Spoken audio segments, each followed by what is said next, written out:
Let us pray. Almighty God, we who have called us to govern this province, we ask your help to make decisions and laws that will be just and will promote the interests of the people. Almagtige God, ons bid dat u gedurende ons vergaderings ons die nodige wysheid sal gee en ons motiewe suiwer sal hou, en dat u ons sal help om ons tekortkominge te oorkom en al ons besluite aan u op te dra. Sikelele lezwi letu na bantu balo, umisili ukulungu kwipondo letu. Kosi sikelela i Afrika, kina bantwana bayo, kokelo in kokeli zayo, iniki ukolo i Afrika. All this we beg in your holy name. Amen. You may be seated. Sorry, Honourable S. Point of order. Before you rise on a point of order, I'd like to open the proceedings formally. Good afternoon, honourable members. To our guests in the gallery, feel welcome. Please be guided by the rules of the gallery that you are not allowed to participate, but we thank you for your support in coming out today. And then I need to apologise to the members. We have had rain damage a section just outside the door of the chamber, which is why you were requested to come through the back entrance, because it's quite wet and mucky and they are busy effecting the repairs as we speak. So apologies for that, but hopefully the matter will be resolved before the end of the day and we'll be able to use the door to get out. Honourable Ace. Thank you, Honourable Speaker, and thank you for the opportunity. I rise on a point of order to ask you, Honourable Speaker, why today, and I was very shocked to hear there's a 1:45, they did not want to allow ENCA to come into this chamber and do a recording here. They had to use the live streaming of YouTube that you know they can't. And it was really a big shock to me that you're really closing down on freedom of speech in such a way. Honourable Ace, your comment is sustained. I understand that is ENCA in the room, so I'm not going to deliberate further on. Honourable Speaker, you must help us here because we're busy with the rules. Why did you disallow them? Why did I have to intervene 15 minutes before the sitting? Honourable S, let's take that to the Rules Committee. We have processes and protocols, and we will talk through that at the opportune time. It is not on the order paper today. But no, Honourable Speaker, this is such an important matter. It's freedom of speech. It's freedom of the media. It's a very important matter. Honourable I just Ace, want you to tell us why did you do it, Speaker? The media has indeed been granted permission to be here. But after I had to fight for it. Sorry, it was not the way you believe. Honourable Ace, it was not the way you believe, but you are allowed to think whatever it is that you would like to. I would like to proceed with the order of the day. I am not going to entertain you. I'm sorry. It's because of this of the Premier. No. It has nothing to do with the Premier, Honourable Ace. What then? Speaker, this side of the House has absolutely no problem with the television cameras being here. Thank you. Why did you close it then, Speaker? Honourable Ace, I did not, and I'm not going to elaborate but here. Just explain it, Speaker. No, I'm not going to get sidetracked. The Speaker, the media is in the House. We will proceed. So now we will move to interpellations.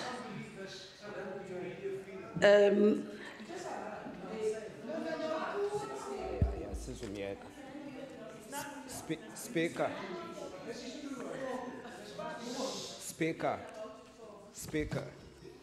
Yes, Honourable Olivier.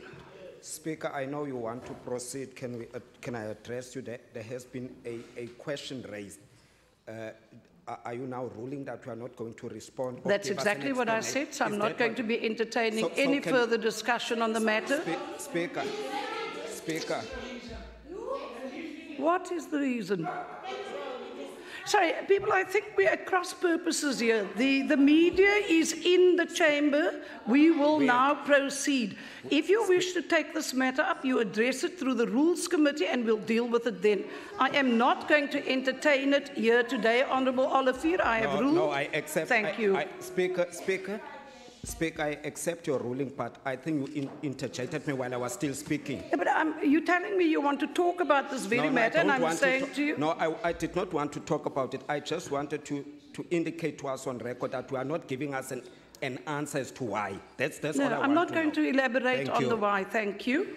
So we will now proceed with interpellations. Somehow I think there's some cross purposes here. There's magazines being waved about, and that had nothing to do with the decision. I was, Honourable Ace, I think you're being misguided and disingenuous, and I'm not going to entertain it. Disingenuous. That's not true. I want you to withdraw that, Speaker. No, I won't. I refuse to withdraw true. that. For you to say that the media couldn't come because of a magazine, that's completely unfounded. Two. Give us the reason, Sorry, Speaker. so I'm not entertaining But give us the that. reason. I will not entertain that.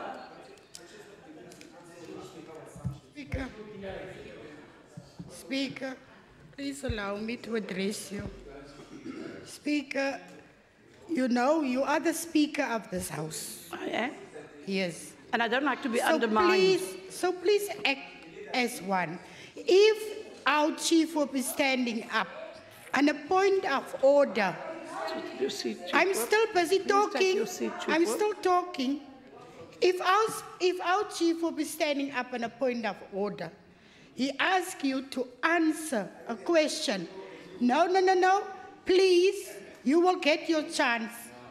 Speaker, the question is, why are you referring the Chief Whip today to the Rules Committee? Because this happened now. It wasn't even discussed in the Rules Committee. 15 minutes before 2, we realized that the media won't be allowed in the House. We need an explanation from you as the Speaker of this legislature. Honourable Gillian, I have told you the media have been approved their opportunity to come into the House. I am now going to proceed with the business of the day. We will deal, Minister Fritz. Can we now go on, please? Yes, of course. We have business to discuss here. I mean, and they want to grandstand.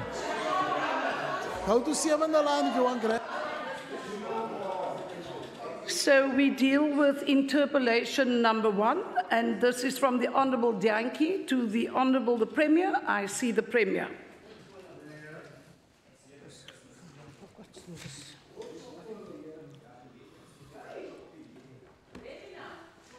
Thank you, Madam Speaker. Firstly, if the Honourable Dianki had attended the meetings of the Standing Committee, he would have been acquainted with the progress on the bill, since presentations have been made to the committee, but I understand he was not there. I know he is not an official member of the Standing Committee, but I would have to assume that this interpellation is evidence of his interest in the matter. Had he attended, he would have known that 561 comments were received on the draft bill, and these comments had to be considered in amendments made to the bill as a result of the public comments. That process has now been finalised. On the 6th of June 2018, the Provincial Cabinet approved the draft Western Cape Commissioner for Children's Bill 2018 for introduction in the Provincial Parliament, subject to certification by legal services. The draft bill has been submitted to the Speaker. Given all the legislation dealing with the protection of children, which has been passed by the National Assembly since 1998, it has been important to ensure that a Commissioner does not duplicate the work being carried out by other organs of state, especially at a time of such tight budgetary constraints. Thank you, Madam Speaker. Thank you. I see the Honourable Dianki. Thank you, Honourable Speaker. I rise as a father,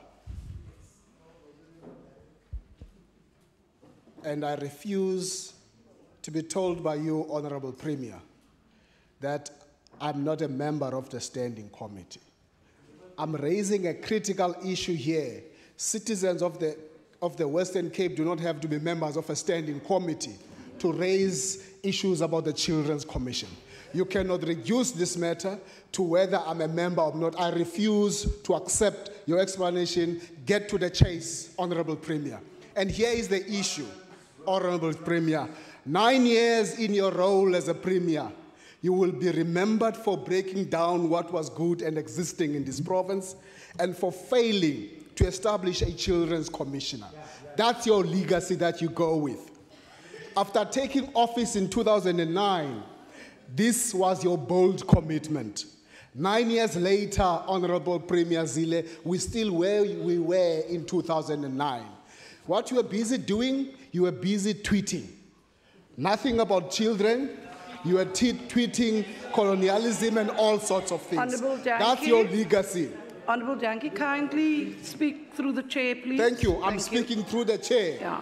But do not point your fingers and... You had funding for everything in 9 years, but still today, you still do not have a budget for the Children's Commissioner. Funding for everything. You even had funding for things that we thought should never have been done. Just in 2017, 66 child murders were committed. Just in 2017. 500 children die in this province yearly, according to your own Department of Social Development. 40% of that are child murders. This premier sitting here, you're sitting with your hands with the blood of our children for not doing anything since 2009. That's your legacy. Under your watch, the life of a black child in this province does not matter. What matters for you as the premier of this province are the black votes. Order, please. All of a sudden, and she's just confirmed that, all of a sudden, out of the blue, the bill is being 80-seat on the 14th of June. Here's the 80-seat. You know why the reason she's doing that? Because she saw the question, the interpellation, and then she started waking up. Oh, I must 80-seat this bill. That is cheap politics. Honorable Premier. That's cheap politics, boss. Your time has expired. Was not there, she was not going to 80-seat that. Your time has expired. Members, before we proceed, we operate on the premise that everyone in this House is an honourable member. We do not have he's and she's. If I could direct you, please accept the guidance. It is the Honourable Premier, the honourable member, and let's maintain the dignity and decorum of the House. I now see the Honourable, the Premier. Thank you very much indeed, Honourable Speaker. The Honourable Janchi knows there is a principle of legality under the Constitution. Honourable Janki, you will have a turn, please. Manage yourself. When you come back, you interject and do what you need to. But as a speaker, why is he interjecting? He's a speaker. He didn't get a chance to speak.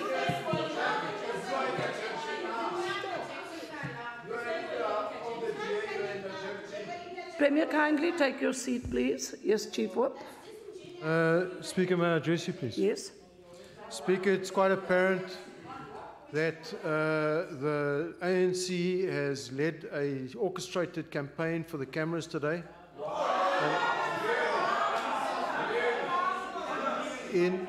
They talk about 9 years lead up to this. Well, this is the first introduction. Speaker. This is the first introduction to interpellations that's been dealt with in this way. Such a raucous behaviour. Chief Whip, I ask that you call order to the House. that is not a point of order. In terms of Rule 41, it is my duty to maintain. Take your seat, please, Honourable Olivier. It is my duty to maintain order in the House. I am expecting that we will manage ourselves with dignity and decorum. This event is being live streamed. It goes out across the world on YouTube. And what example are we being to the citizens of this country if we manage ourselves in the way that we do? It's actually appalling behavior from adults, and we call ourselves honourable. So I am appealing to everyone today, manage yourself with composure and with the dignity that the very word honourable deserves and means. Can we now proceed? You may speak, Honourable Premier.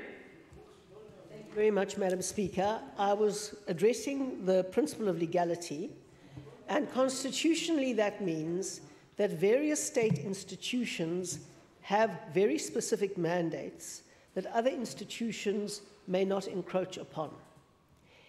And indeed, the great tragedy of 66 child murders and 500 children dying, 40% of whom are children who are murdered, is something that tragically, a children's commissioner can do nothing to resolve. That is an issue for social workers under the DSD to spot the problems as they arise. It is a protector on this issue. Thank you. I see, sorry, Premier, I see the Honourable Mitchell. Thank you, Honourable Speaker. Members, there is too much noise. Order, please. Can I appeal to both sides of the House for order? There is a member on his feet wanting to speak. Minister Madikizela. You may proceed, Honourable Mitchell. Honourable Speaker, the fact that it has been 80-seed is exactly the commitment of this Premier. The Premier to... Order, please. It's not a point of order. It's my speaking chance. Can you just speaking, please... Honourable Mitchell has a speaking opportunity, so he's on his feet for his speaking opportunity. So the reality is, Madam Speaker, it took the Premier 9 years. They failed within 11 years of being in government. 11 years, and it didn't happen under brown envelope Rasool. It didn't happen, so they mustn't come play politics with the lives of the young people of this province. Thank you. Honourable Olivier. They accepted that... Member... Order, please, members. There's a speaker on the floor. Honourable Olivier, Member Mitchell. Speaker. Sorry, Member Mitchell has a slot on the interpellations. So he's speaking, it is his speaking opportunity. Just look. If you look at your list of speakers on the interpellations, Member Mitchell has a speaking slot in this interpellation. Honourable Speaker, where was Honourable Jantjie when he was in the cabinet when brown envelope Rasool failed to appoint the Children's Commissioner? He did nothing, but today he wants to play to the cameras. Sick king. Thank you. I see the Honourable Jantjie. Speaker, point of order. Sorry, Honourable Jantjie, kindly take your seat. Point of order, Speaker. The Honourable Chacham, he says the Honourable Member is lying. And I would like that to be corrected by yourself, Honourable Speaker. This is a House of Parliament. It's not some shebeen somewhere. Thank you. Can you please help us? Honourable Chacham, may I address you? Did you indeed say a member is lying? Honourable Chacham, it can't be that you... We are talking about the very word Honourable Chacham. I'm honest about it. Okay, I will check Hansard. Then come back. Sorry, thank you. Sorry, Honourable Joseph, before you speak, members, I really need to appeal to you. This is not a schoolyard where we make jokes. We are actually busy with the business of nation building and legislation, and to come here and to make light of something that is very serious must be viewed in the strongest possible terms. So I would need to accept that if the member says he forgot, that is his version of reality, but I will reflect and go back to Hansard, and if need, come back to the House. Member Joseph, you covered. Thank you. May we now proceed, Honourable Jantjie. Honourable Speaker, thank you Honourable very much. Chacham, no need to smile about that. Oh, man. Honourable Jantjie, you may speak. Oh, you may proceed, Honourable Jantjie. Thank you, Honourable Speaker. Please, members, stop the crosstalk. There's a speaker on the floor. Honourable Premier, may I invite you even in the midst of your thinking about this, that at least there's a process that you have kickstarted, at least by today, in terms of the ATC. Can I invite you that with you, I'm a volunteer next to you, in the name of Chanel McCraw, in the name of Courtney Peters, that we must work so hard that we would want not to have another child suffering the same fate. That will leave no stone unturned. Will leave no stone unturned to ensure that we fast track this process, and that we'll do everything in our power. And on behalf of those families, I want to lead you and I want you to follow me that as this House, we apologize for those kind of deaths. Thank you. I see. Order, please, members. I see the Honourable the Premier. Coming from you. Order, please, both sides. Honourable Dagmo, the Premier's on her feet, please, thank you. And but the two of them, that's exactly what I said, both sides of the House.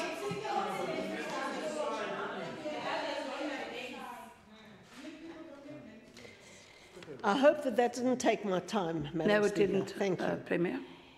There's only one lot of grandstanding and dishonourable grandstanding in this House today, and that is being done by the Honourable the Opposition. It is bizarre to say that we haven't done anything till yesterday. They know that there has been a very long process. And from 2009, when I made a statement that we would introduce this, I have consulted. Oh, sorry, order, please, members. Premier, kindly take your seat. Speaker, point of order. Yes. Premier, take your seat, please. Thank you. Can you ask the MEC of Human Settlement to withdraw and apologize to Member Dagmo in saying you a racist, Dagmo? Sorry, Honourable Dagmo.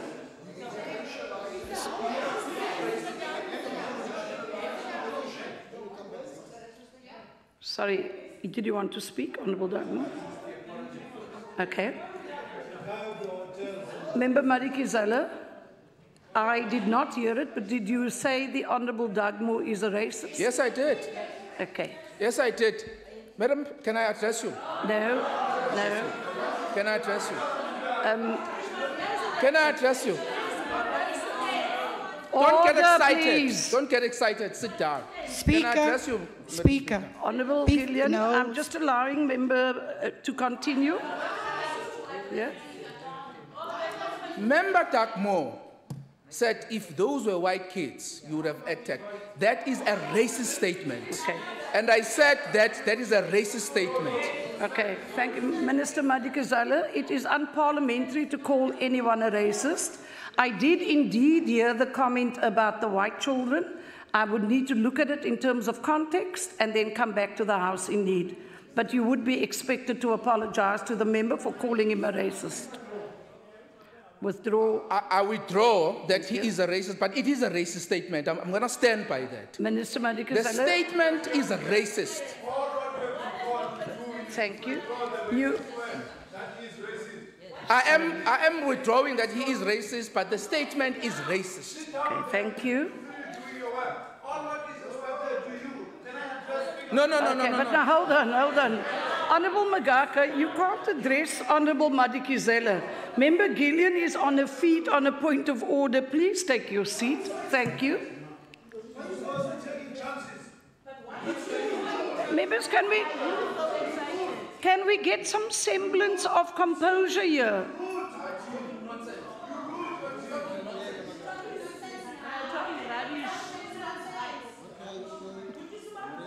Madam Speaker. Yes.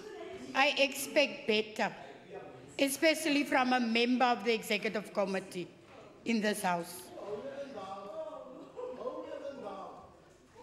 Am I protected? Yes, you are. And those who are laughing can laugh, because it is not a laughing matter. Absolutely. When I raise the point of order, the MEC again stated he is racist, I won't withdraw. Then, Madam Speaker, he addressed you. You never allow other people to do that. Why did you allow the member, because he's an executive member? No. Or because he's the leader of the opposition? No, sorry. He's the leader of the DA in this province. Member Gillian, you're wrong. No, you are wrong on both counts. consistency is very important, So Madam you are Speaker. wrong on both counts, Honourable Gillian. I heard the comment by the Honourable Dugmore that if it was white children, I heard that. So the response was to that comment, and this is why I'm trying to say there's a context that we need to understand within which the comment was made. I've asked Minister Madikizela to withdraw his statement. He has withdrawn the statement. I now see the Honourable Makwasela. Honourable Speaker, I understand the impasse, and I wish to plead with you. It does not help honourable members when they want to correct another wrong, they commit another wrong. Yes. Honourable Makata says to Honourable Matigizela, you rude Kwetin. There's no Kwetin here. A Kwetin is a small boy. There's no small boy here. This is an honourable member of parliament. So, again, you hear those remarks. The reality here, we are equally honourable members. Okay. So don't be tribal or cultural, respect this parliament. Your point is carried. Members, I will indeed go to Hansard and look at this entire series of comments, and as I said, revert to the House in need. So, who was it Premier that was on her feet? No, you haven't started. I'm dealing with derogatory, sorry, Premier, I was dealing with derogatory statements that were being made, but I'm not going to get caught up in a ruling now. I will take the entire Hansard transcript and the audio, and indeed, if there was any word that was used that was unparliamentary, we will come back to the House. You may now proceed with your allotted time. Thank you. Thank you very much, Madam Speaker. It goes without saying that I'm totally committed to every single child and every single person in this province, and spend every single day trying to serve them. And I did say in 2009 that I would set up a Children's Commissioner, the ANC having failed to do that during all its years of governance. And then the first thing I did at that point was to go and consult widely amongst many organizations to whom the well-being of children is very, very dear. And they said to me, the Child Justice Act has just been passed, and it took 8 years for the ANC to pass the Child Justice Act, which creates the framework to protect children.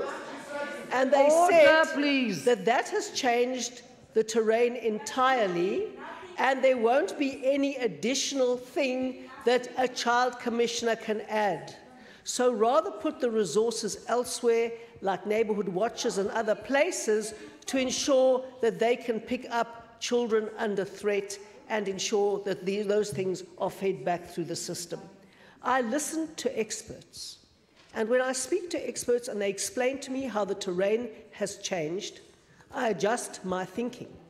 Not to do that would be obdurate and would defeat the purpose. So it took the ANC's 8 years to pass the Justice Act, the Child Justice Act, which created a different framework. We tried through the proper processes to change the Constitution. Although the ANC was opposed to the Children's Commissioner all those years, the ANC was opposed to the Children's Commissioner all those years.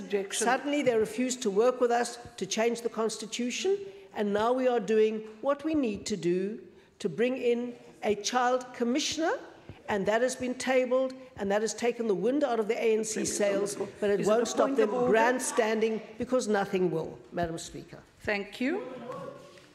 That concludes the first interpellation. We now move. Members, can we get some order here? There's way too much noise and badgering going on. Can you please just settle down? Okay, coming from you, I accept that that is Honourable Dianki. You are settled now. We now move to the second interpellation, and it is from the Honourable Chacham to the Minister of Human Settlements. I see the Minister, Madikizela. Thank you very much, Madam Speaker. Freedom Square in Nyanga was part of the broader Masipatisane housing project. The approval was given to the City of Cape Town in April 2004 to an amount of 29.4 million to install services to 2,100 sites. Approval was for the construction of housing units was first given on the 29th of May in 2008, and the amount was just over 14 million rands for 250 units for phase 1. These projects consisted of 11 phases.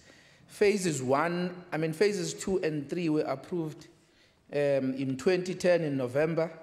Approximately 2 years ago, my department made available the amount of just over 96.6 million for successful completion of 900 units, which form part of all phases. However, before the construction could commence, my department appointed the Housing Development Agency, or HDA, to conduct a ground audit. It was then established that a number of units were constructed without internal services. My department has since intervened and taken over the project from the city. We have subsequently made available a further amount of 6.1 million for 335 units to remedy the situation, which includes the 7 units. Contractor has since been appointed for the installation of services to 335 units, as well as for the construction of incomplete units and new units. It should be noted, Madam Speaker, that the 7 units were constructed by a private contractor who utilized his own funds without the approval of the City of Cape Town or my department. Given the fact that these units were constructed without the approval, the possibility exists that they may have to be demolished subject to a structural engineer's report, which will inform us whether or not the units were constructed in terms of the national norms and standards. Thank you, Madam Speaker. Thank you. I see the Honourable Chacham. Thank you very much, Madam Speaker. Let me first welcome the Sub-Council Chair, Sub-Council 14 Chair, Mrs. Thandi Makas. I requested her to come here so that she can hear what the MEC is saying. It's not the first time, Speaker, that I'm raising this issue. 4 years ago when I came, I raised the same issue. And the term is closing, and yet the problem is still sitting there. Nyanga, Speaker, is one of the areas which has always been rated as #1 meta capital. The houses currently that are not finished are being used for rape, for robbery, for murder, for many other things, social ills in the area. And yet, till now, those houses have not been finished. And then I think it's important that we must really come home to truth. We must come home to truth. How can a private company just decide to wake up at home and go and build without the knowledge of the city, without the knowledge of the province? How does that happen? And the same company in the houses, when the city was asked by the church, why are you building? The city says, we are not part of that arrangement. It's the province that is involved there. And I can tell you, the person of that private company, is friends or relations with other members of the DA here in this house. And they were allowed to build in a place where they're supposed to be a church. In fact, the court concluded that long time ago that those houses must be demolished because the church wants their space. It's not a maybe thing that it might or might not happen, or it's a favor done. it must be demolished. So, I think it's important that we must come closer to truth. What happened? Why were those houses built? Why were those particularly building on someone else's property or land? And the third issue that we want to raise here, Speaker, you know who the company. Chacham, you need to finish up. Your time is expired. You know who's the company under culture. We want to know, why did the province wait till now and not intervene in the process? Because you are saying your time has expired, Honourable Chacham. Thank you. I'm coming again. You may come back. Finished. You may come back. I see the Honourable Maseko. Thank you, Speaker.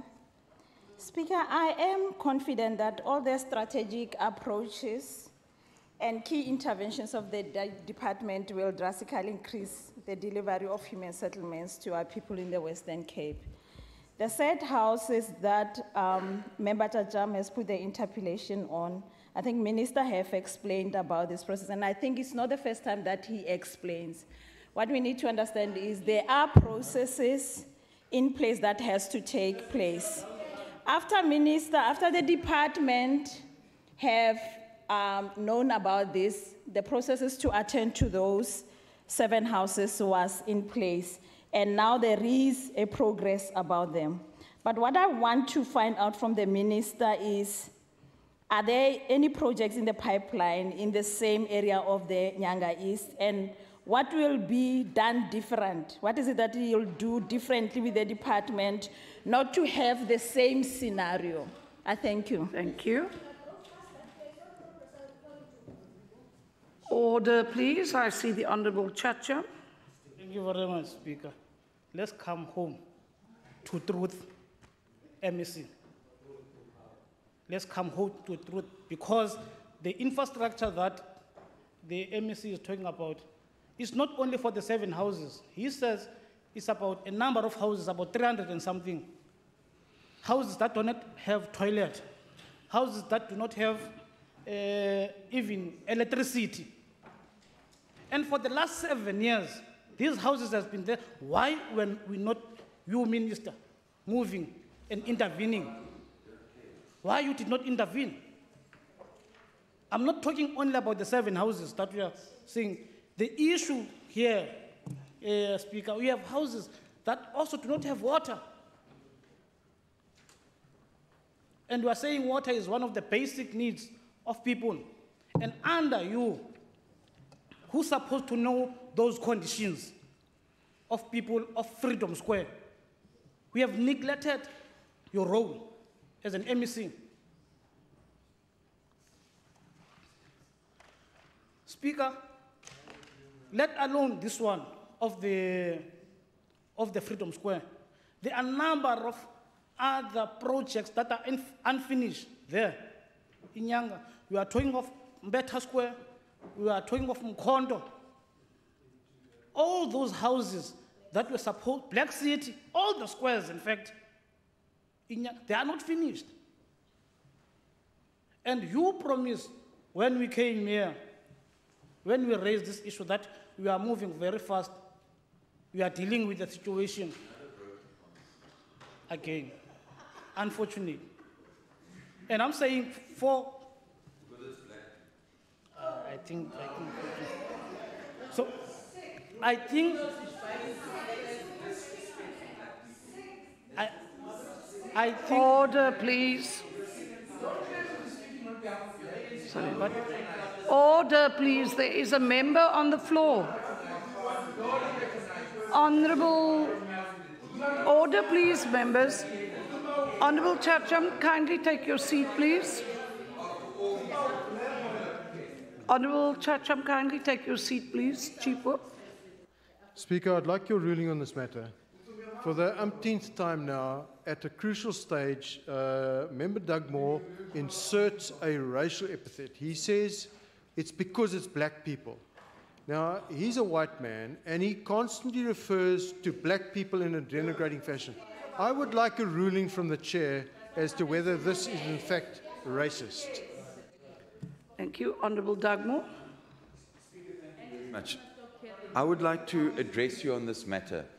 I have come to a conclusion, as have we as the ANC, that if one looks at the conduct of the DA as a party, take Kwafaku, the absolute disregard and disrespect for a school attended by black people. The Children's Commission, my comment is a political comment.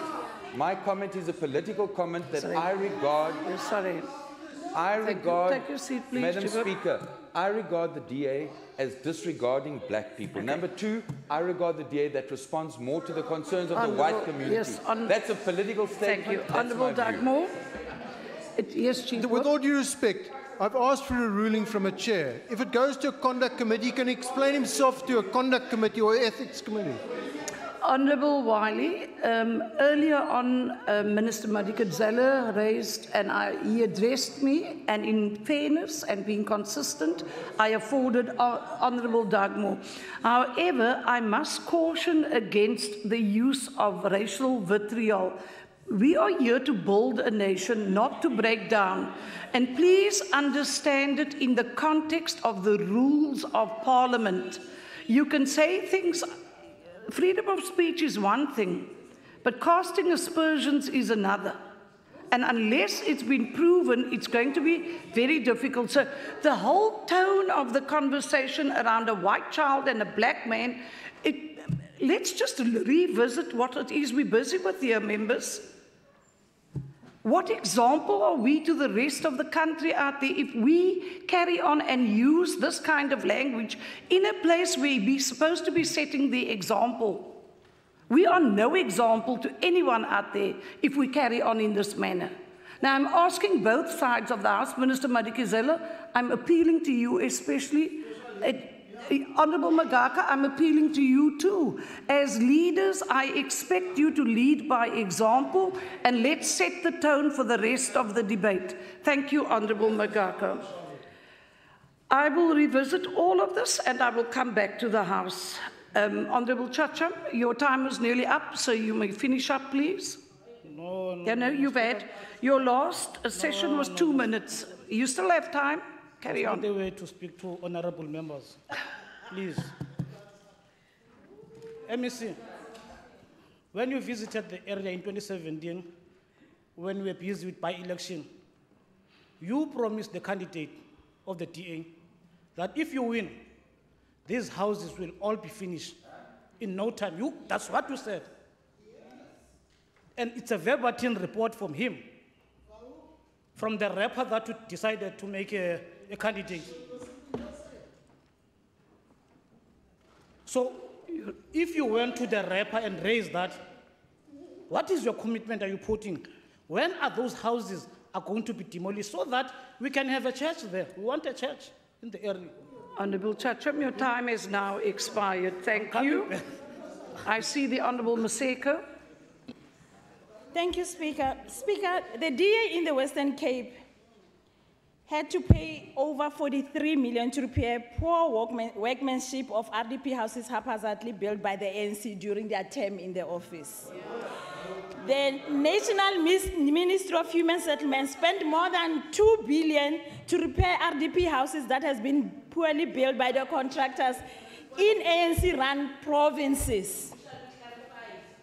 Over 43 million was spent with this government of DA to repair the houses built by the ANC. Now, Member Chacham, 7 houses that you are saying that they are going to be fixed. This DA-run government will do it. Stop grandstanding. Thank you. Speaker.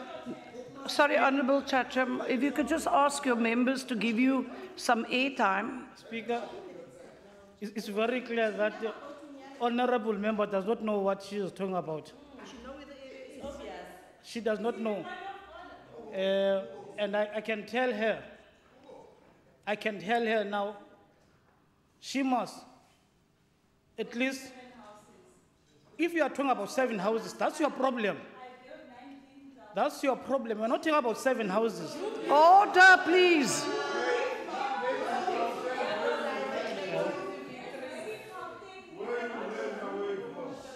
Sorry, Honourable Chacham, it's your own bench that's making a noise, not allowing you to speak.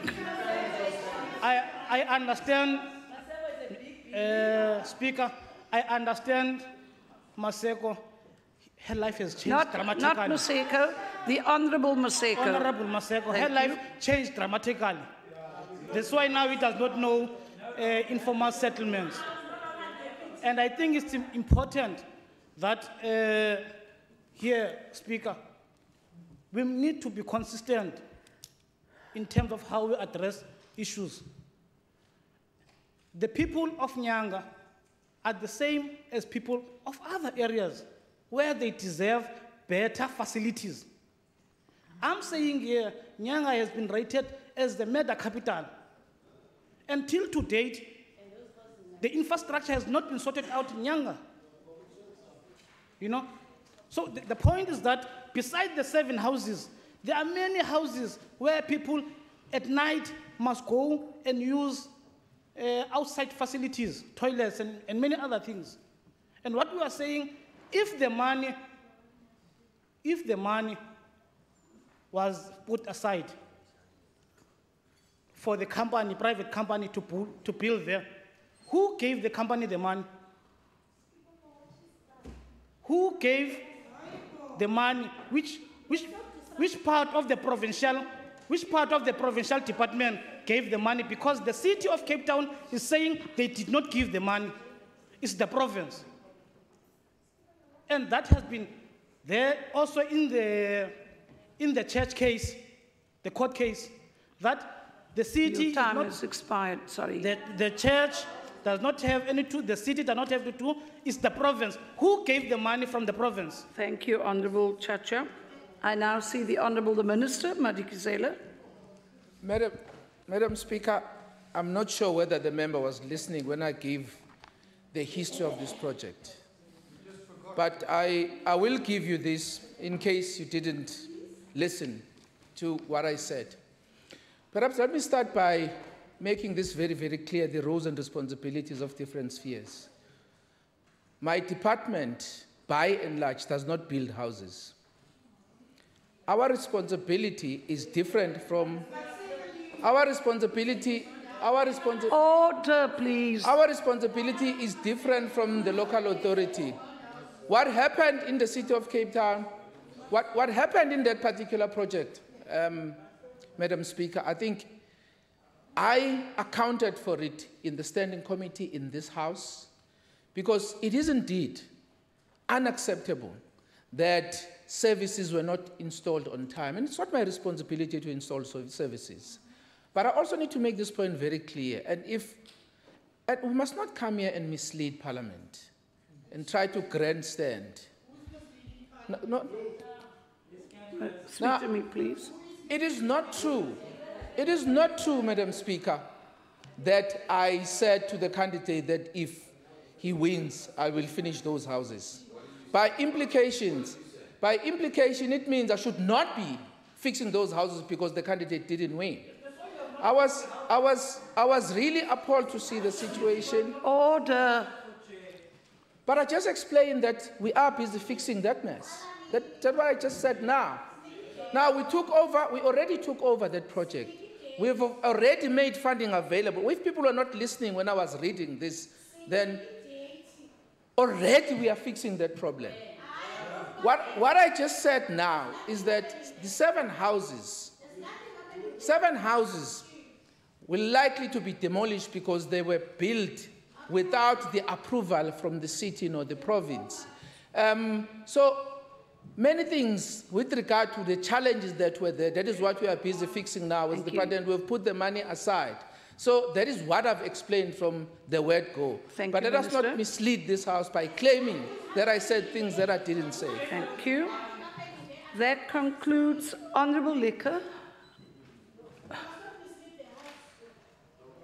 An interjection is allowed, but a running commentary is certainly not. That concludes interpellation number 2. We now move to interpellation number 3, and it's from the Honourable Member Davids to the Honourable Minister, Minister Madikizela. I see the Honourable the Minister. Madam Speaker, I do need to start by saying that it is not the responsibility of the Department of Human Settlement to stop land grabs. And if anyone who thinks that, then I think that person is missing something. Now, I must say that it is unfortunate that we're in this situation where there are a wave of land grabs across the province and across the country, partly because of the motion that was tabled by the EFF, supported by the ANC, which then encouraged people to do what they are doing, to grab land all over. But it has always been the responsibility, of the landowner to protect his or her land. It is not this department's responsibility. In our own parcels of land that we own, we have partnered with the law enforcement or the Metropolis from the city of Cape Town and also the security companies to make sure that when our land becomes invaded, we act immediately as the Department of Human Settlements. We also, as I said, partnered with the Anti-Land Invasion Unit from the city of Cape Town. And in some cases, we take it upon ourselves to apply for eviction if people invade our land. But it is not our responsibility, because the question here is put in such a way that it is our obligation and responsibility to stop the land grabs.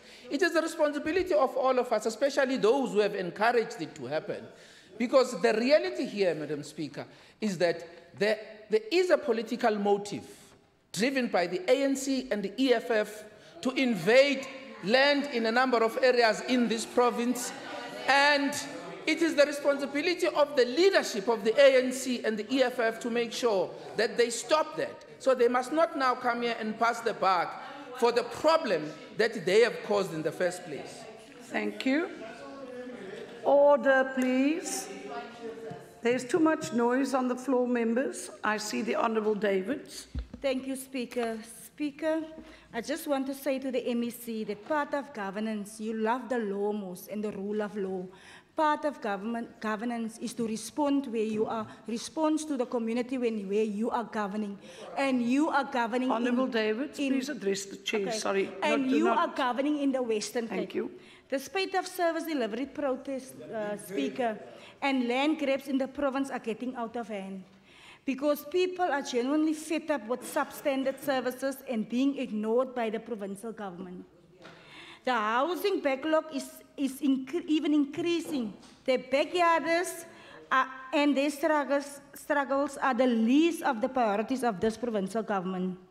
The Human Settlement Department and municipalities are failing to use their budgets to build houses for the poor people. Money has been sent back. All this is happening at a time when suitable land for housing development is given to private property developers for their private interests. And that the mayor of the Drakenstein said that. He said they are doing that because they want to have a bigger revenue income. He said that, why they are doing that. He gave a reason. It's nothing is done. If nothing is done, if there is no response, MEC, from the provincial government, it then means these protests will continue for a very long time. And it's not the EFF, it's not the ANC that is sitting behind it. It's not because of land appropriation without compensation. It's because of the DA government in the Western Cape that is not giving any response to the community. So what I want to understand from the MEC is what programs are there in his department to bring to an end the spate of land grabs and violent service delivery protests, because he just said that his department is only protecting the land that they are responsible for. So I want to know, MEC, what are your department going to do about even land that don't belong to you but is being grabbed? And what are your department going to be done? Because the land and the violent protest goes hand in hand. Thank you. I see the Honourable Maseko. Thank you Order, very much, please, Speaker. members. Speaker, this Provincial Department of Human Settlements acknowledges the plight of those in need of adequate housing, especially during the cold and rainy season. However, invading land is not the answer. The protests are characterized by violence, roads are barricaded, and property destroyed. The department remains committed to its housing agenda and is continuing work on its 3 strategic priorities: directing more resources to the upgrading of informal settlement program, increasing affordable or gap housing with an emphasis on the fleece pipeline of 10,057 units by 2025, and prioritizing the neediest for free housing. As the Western Cape Department of Human Settlements, we cannot prioritize land invaders over those who have been registered on the housing demand database for many years. In addition, prioritizing certain projects due to protest action will mean that other existing projects are delayed as a result. The department, therefore, urges all citizens who need housing assistance from the government to register at their local housing offices. Citizens that are already registered are also encouraged to ensure that information is up to date at the local housing office, particularly if contact information has changed since registration. My question now to the Minister is, what is being done to ensure that housing database lists are streamlined for qualifying and deserving recipients? I thank you. Thank you. I see the Honourable Member David. Thank you, Speaker. Speaker, I'm disappointed in the Standing Committee Chair of Human Settlement, because what she's saying and what is really happening in the province is not the same. In a response, the minister in a newspaper article said that they are streamlining the database of the municipalities. But I want to tell you, through you, Speaker, to the chairperson, it's because of the people that is on the database for 20 years. They are the land invaders, not people that is on the database for a year. It's people that is there. I want to mention one example, Speaker. One example is a lady that is 65 years old, Sarah Koopman. She's on the database, Speaker, for 37 years. 37 years. She's invading land with her children and her grandchildren. So it's not about people that is just applying for a house, Speaker. It's about people that is waiting for years. Over the years, MEC Madikizela has been making public remarks such as the people think all land available in the province should be used to build houses. These were in his responses to demand for land for housing closer to the CBD and place of employment. This shows that the MEC Madikizela prioritized private interests over the plight of the people. What is happening in Steenvilla is the case in point. The Tafelberg issue and the Boerkaap, Woodstock, there's so lots, Scottsdene, Valhalla Park, you can mention all of them, Speaker. It's happening because there's no responses from the government of the day, the DA government in the Western Cape. And we cannot serve the blame to the city or whoever. We are accountable to the people of the Western Cape. And I'm including myself. So it's us that must account and give response to them on the issues within the community. The minister even said... expired, member. Thank you. I see the Honourable Maseko. You'll have another turn, Honourable David. Thank you, Speaker. Speaker, it's quite interesting to hear that member is saying that he's disappointed in me whilst we are doing the oversight role ourselves. And one of the things that we identified is the issue of the informal settlements. And I can make an example. We've got an informal settlement that is called Kanana in Langebe, in Robertson. That informal settlement mushroomed 2016. And already they've taken the government to court, the municipality, to say that they must give them the services. That means that informal settlement is going to be prioritized, and those old people that she's talking about, the services are going to be Honourable members after. The Honourable member. You learn quick, I'm proud of you. Member Davis is going to Member Davis now is really saying that the old people, she knows what is the challenge. The policy of the human settlement of if a person invades land, you have to give the alternate house when you remove. It is a problem to the government. It is a problem to the municipalities. That is something that we have to talk about as the standing committee. Thank Me you, and Honourable her taking Maseko. responsibility. Thank you. Thank you. Members, let us not do the he-she thing. We I'm are not going all that route. honourable, asseblief. Janje, ek verstaan dit. That's why I'm raising the point. I'm not directing it at you, Honourable Gillian. You may proceed, Honourable Davids. You were asking who I'm she not going and so to I've do that responded. route. I'll go right to my speaker, because I see this as a very serious issue. Because people are getting killed within this violent protest and land grabbing. People are getting hurt.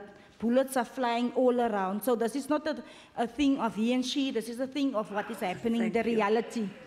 As we speak today, people are experiencing flooding in informal settlements and may wake up in the morning in roads and their property are being vandalized. The MEC visits a number of communities, I must agree, in the recent past, where he begged them to be patient with the government. That the MEC did. What is it that they must be patient with, MEC? Are we asking them to keep calm while you give their land to developers for profit? What is the government doing to build houses for the poor in the province? Honourable Member Maseko of the Standing Committee, Chair, what is the government doing?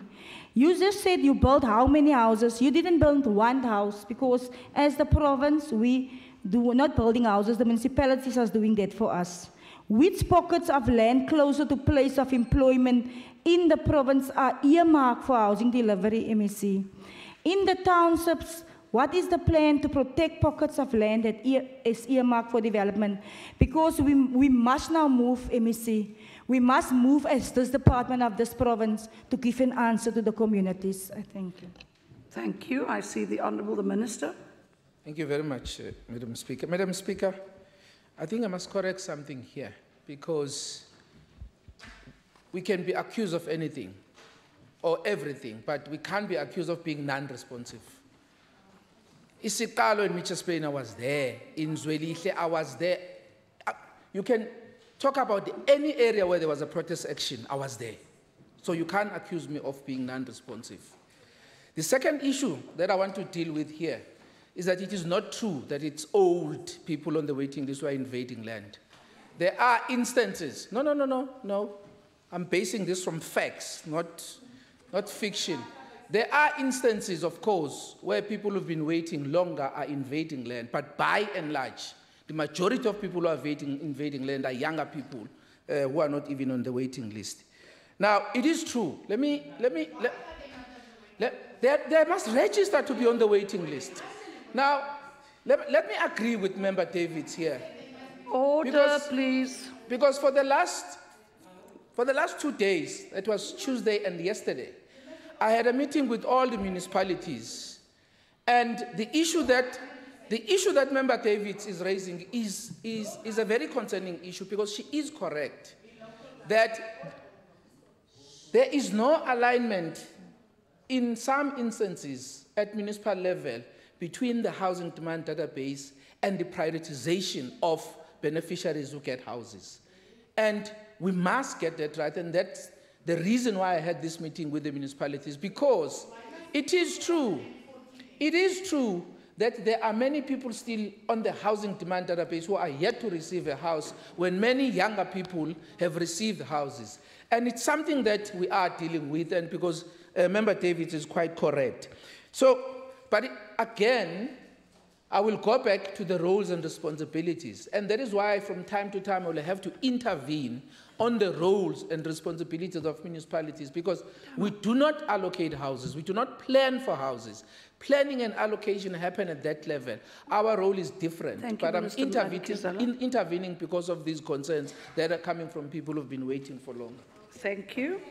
That is the end of interpellations. We now deal with questions as printed on the question paper, and I recognize the Honourable, the Premier. Thank you very much, Speaker.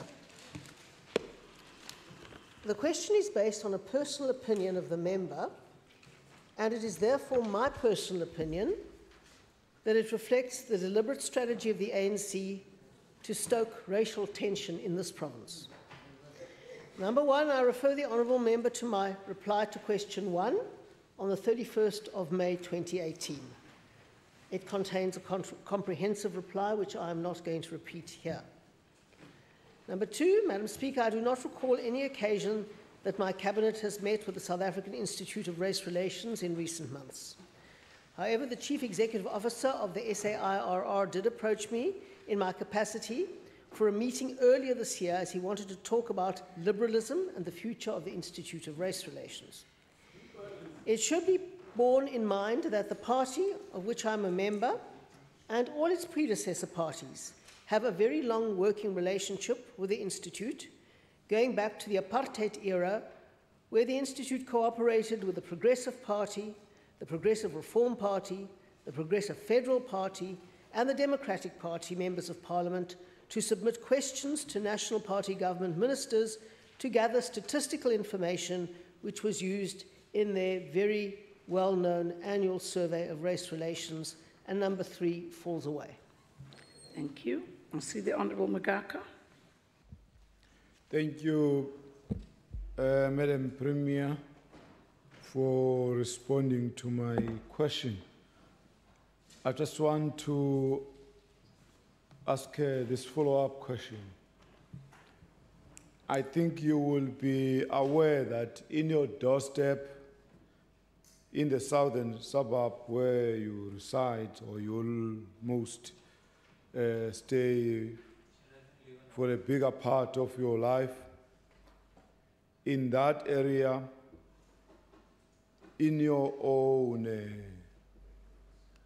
term, especially in this term, we had more than 5 racial-related incidents where certain black people were attacked by white people physically.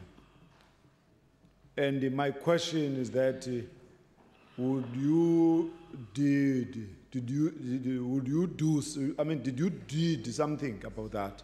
Is there any particular initiative as a leader in the province? Because that thing happened within a year at some point. Have you seen it as an issue as a leader of the province, understood where we come from as this province, particularly as in South Africa? Thank you. Thank you, Madam Speaker. Yes, I did. And in fact, I wrote quite a bit about it in the book that was published at the end of 2016, which was the year that we had a lot of challenges. And there was a campaign being run to try and depict the city as a racist city. And I then invited anybody who was going through any incident that they thought was racially motivated in the city to approach me, and the mayor did exactly the same thing. And I followed up on a number of incidents that were brought to my attention. And as far as I know, we got to the root of them, and some were extremely problematic in the context in which the Honourable Magaka raises, and some were not. Thank you. I see the Honourable Mackenzie and then Honourable Magaka. Thank you, Speaker. Speaker, the question to the Premier would be, given the history of the South African Institute of Relations, is the Premier aware of the Premier perhaps can give us information, as the SIR previously met with the ANC or his predecessor organizations such as the UDF to work on democracy? Thank you. Sorry. Thank you. Order, please. Actually, that's a very good question, Madam Speaker, because some time ago you will recall that the South African Institute of Race Relations... Order! Some time ago, the South African Institute of Race Relations ran a campaign saying, "Know your ANC." And it was a campaign, I think, based on research either commissioned by the ANC or done with them. So the interesting thing is that I think that they've met with the ANC quite a number of times. Thank you. Honourable Magaka. Thank you. Thank you, Madam. This is the third follow-up. Premier. I would like also to take you a bit back.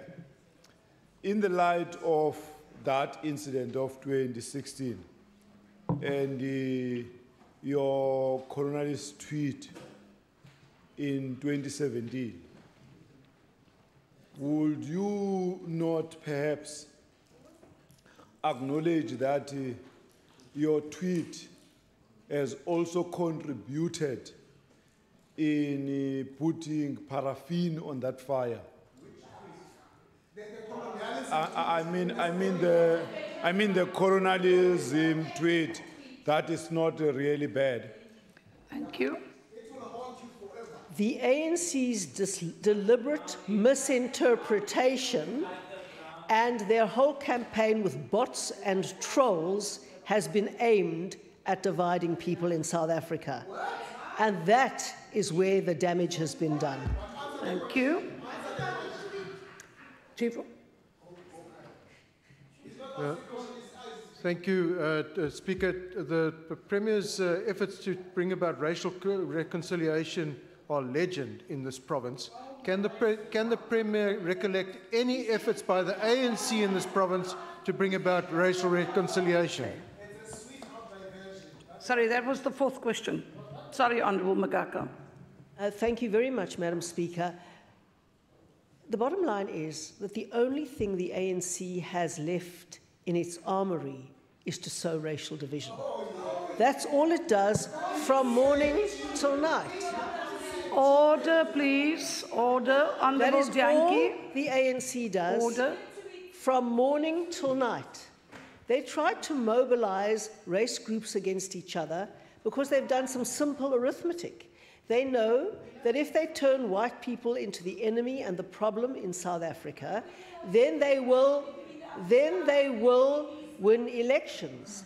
And so they cannot even stand by their former President Nelson Mandela, who said quite clearly, far more than I did, about the legacy of colonialism and, for example, the benefit of education that part of that legacy brought. That's what President Nelson Mandela said. I don't remember them kicking up a fuss. Moeletsi Mbeki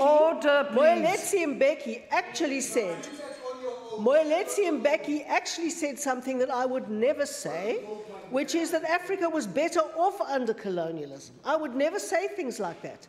But just because the ANC can see potential for dividing people on the basis of race, they take things that their leaders have said before and then pretend that it is somehow unique and racist when the DA mentions it or anybody in the DA mentions it. It's in all our history books, our modern history books. The legacy of every bad event in history has a mixed legacy. That is History 101. Everybody knows that. But it's convenient in the ANC's attempts to sow racial division. To twist what I said, because they never quote me. They always twist what I said in order to divide people. And we haven't bought into that, but the public protector bought into that, and we will see what the courts say. Thank you very much. Thank you. Your tweet was very clear. Sorry, Honourable Magaka. It doesn't need to be misinterpreted. The question is concluded. I just want to check with you, ma'am. Sorry, we have had 4 follow-ups. That's the end of that question. I now look at question number 4. This is from Member Kavido to the Honourable Minister of Health, Minister Mbombo. I see the Minister. Thank you for the question. The risk of Ebola hemorrhagic fever cases being imported in South Africa is very low. However, the surveillance for viral hemorrhagic fevers must be ensured. In the department, you manage this through Tigerberg Hospital, a facility dedicated to contain the virus, should patients be identified in conjunction with the Communicable Disease Control, both health services and EMS. Suspected cases seen at the hospitals in the Western Cape can be managed and treated in consultation with the infectious disease specialist. Health workers, which is very crucial, who might be treating the patients with the suspected or confirmed illnesses, are at higher risk of infection than other groups. So in order to protect themselves, what we do is that the following measures. In addition to standard healthcare precautions, health workers should strictly apply recommended infection control measures to avoid exposure to infected blood, fluids, contaminated environments, or objects such as the patient's soiled linen or used needles. They also should use the provided personal protection equipment such as individual gowns, the gloves, the mask, the goggles, the face shield. They also should not reuse protective equipment or clothing unless they have been properly disinfected. They should change gloves between caring for each patient suspected for Ebola. Invasive procedures that can expose medical doctors, nurses, and others to infection should be carried out in very strict, safe conditions, and the infected patients must be kept isolated.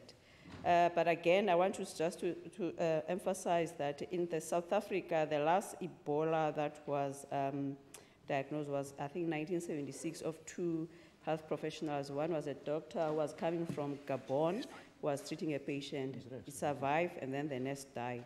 But generally, we are in South Africa, we don't have. But in the recent cases that have been found in the DRC, within the Port Health, at the national level, through the National Institute for Communicable Disease, we are implementing precautionary measures. Thank you. Thank you. I see the Honourable Kividu. Thank you, Deputy Speaker. Thank you, Minister Mbombo, for answering the question.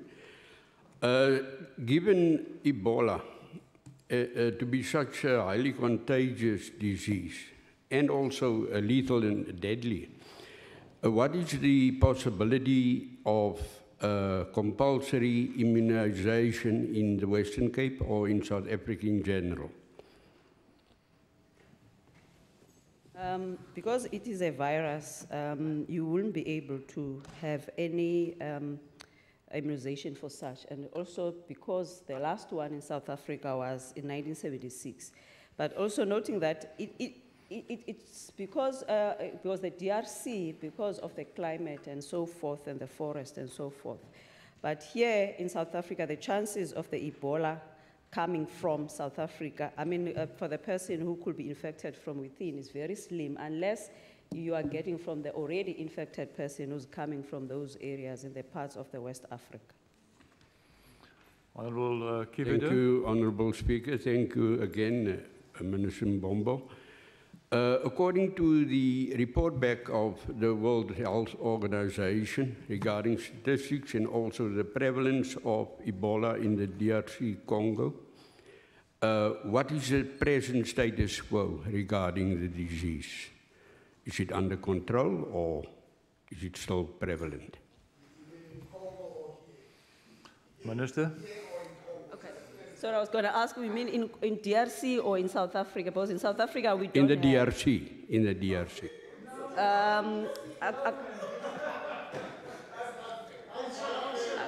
Order.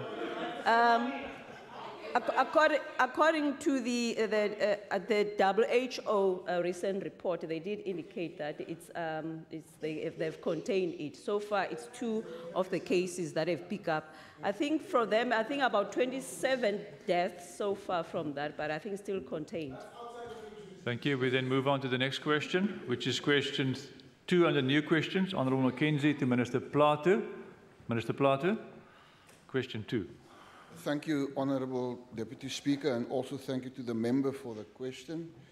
The police has a festive season plan implemented from September to January. During the remainder of the year, the following actions are put into place to address the high-risk areas: regular patrols, joint static operations, and law enforcement as a static base at Manandi Beach, which operates between 8 o'clock and 5 o'clock daytime, and are manned by officials of the City of Cape Town. After hours, law enforcement are on standby. Responding from the side of the City of Cape Town, the following is in place. The city's Metro Police and law enforcement patrols the 2 areas on a daily basis on a 24-hour patrol system in order to check on the safety of the facilities. The city is also looking at the lighting at the facilities in order to improve the safety of the 2 sites. Members of the public are also advised not to visit these areas after hours, as this creates opportunities for criminal actions and criminal elements due to the geographic layout of the facilities and distance from the main roads. Thank you, Honourable Speaker. Agbare McKenzie. Thank you, Minister, for the answer. Minister, is your department in any way involved with either your Department of Community Safety, with the local law enforcement, and are you providing any assistance to the neighborhood watches in those areas, particularly on those particular beaches? Thanks. All these safety facilities is under the auspices of the City of Cape Town. And as I've indicated, there is a law enforcement base at Manandi Beach, and it is quite away from the residential area. So no, neighborhood watches regarding the safety of these facilities are not involved. Thank you. We move on to the next question, which is question 3. Again, Honourable McKenzie to Minister Windy. I see Minister Windy. Thank you very much, Speaker, and to the member for the question. The Department of Economic Development and Tourism, our project Colisa, has a targeted strategy to grow tourism or the tourism sector in the Western Cape. The project aims to increase awareness of the Western Cape in key markets and sectors and improve accessibility to Cape Town and the regions and boost the attractiveness of the region through competitive offerings. Township tourism plays a vital role in highlighting tourism attractions with a focus on culture and heritage in areas not adequately explored as yet, or areas that have huge potential. Township tourism is becoming increasingly more popular as visitors to the province look for more authentic experiences away from the mainstream attractions. Through township tourism, visitors are taking on guided tours through the Western Cape off the beaten track. Of the vast number of townships across the Western Cape, a handful are tourist-friendly due to their proximity to cities, established routes and infrastructure. These include Langa, Mitchell's Plain, Khayelitsha and Gugulethu. All these tours are conducted by registered and qualified tour guides who have also grown up in these townships. The Department of Economic Development and Tourism has a guide registration office and provides development services and help to these guides once they have qualified. We also focus on, further than the tourism guide support, we focus on event support via Westgrow. This is through budding events, brewing events, and mainstream events. We also focus the businesses to our entrepreneurial support and the funding support. We also have Westgrow doing media hostings and visits of international marketing agencies that get taken on these tours. We also promote events and experiences like cycle tours through the region and also homestays.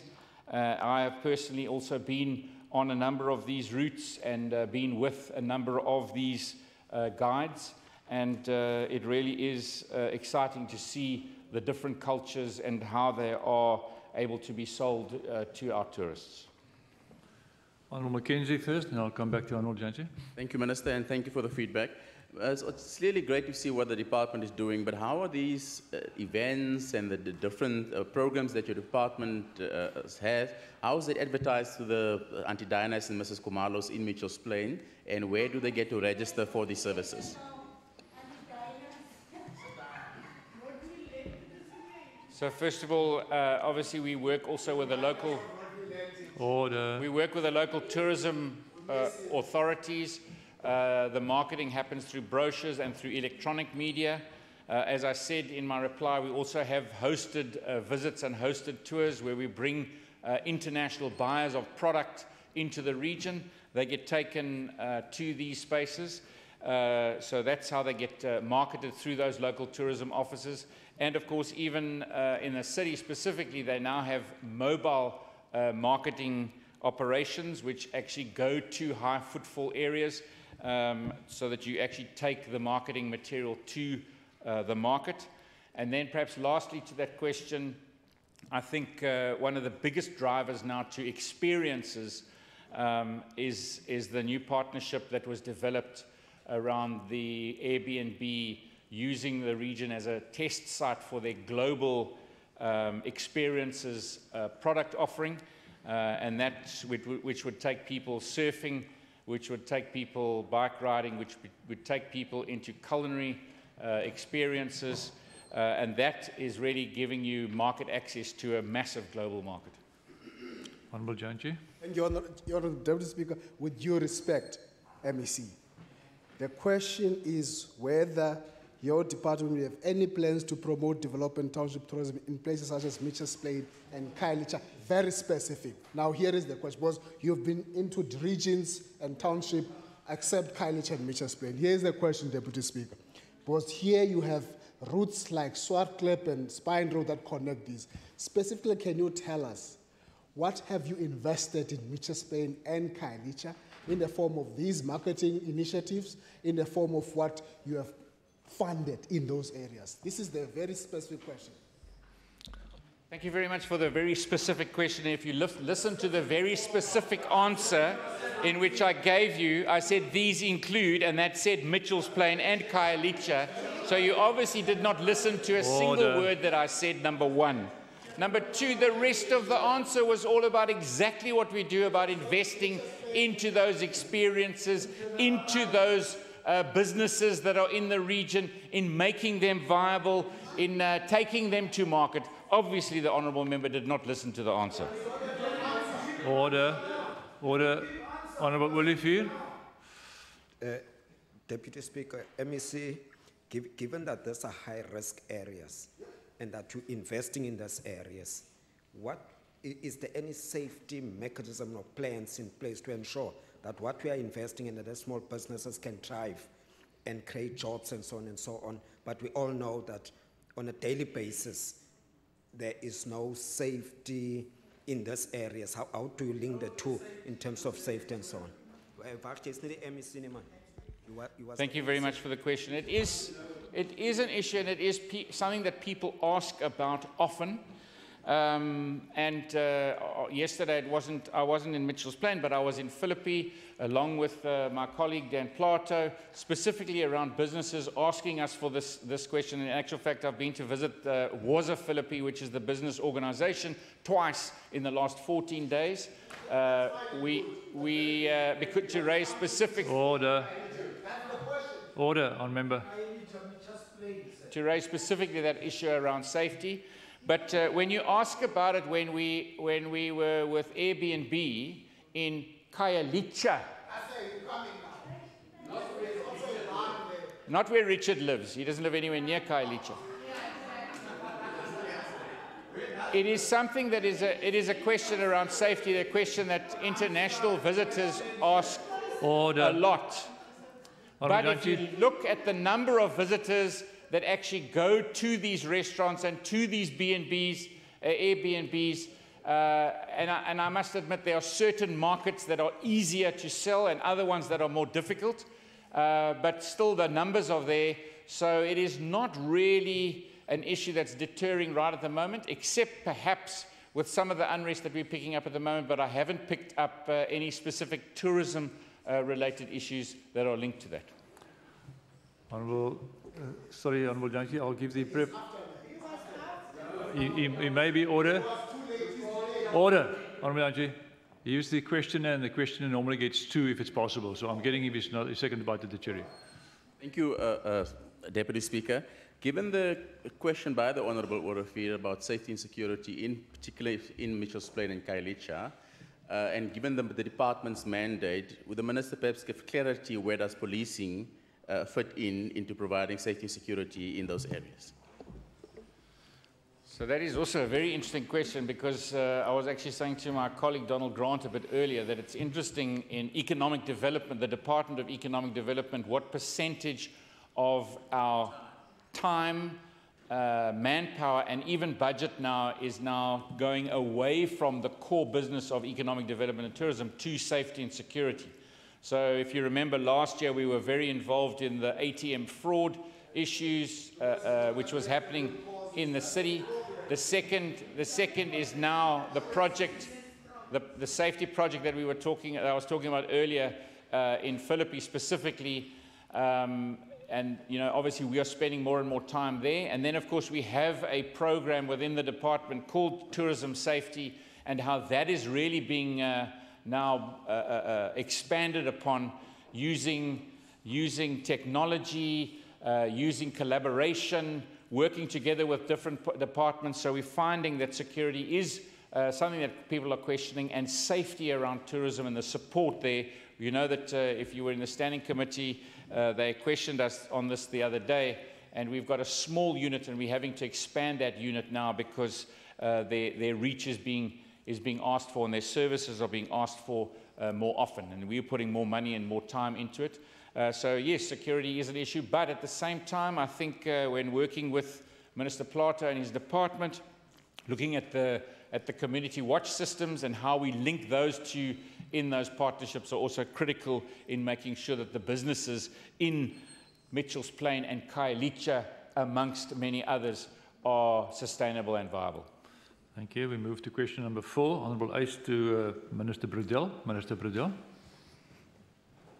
Dankie, achtbare Deputy Speaker. Baie dankie vir die vraag. Die Weskaap-regering en die staat van Bavaria in Duitsland het reeds vir jare 'n sterk bilaterale samewerkingsverhouding.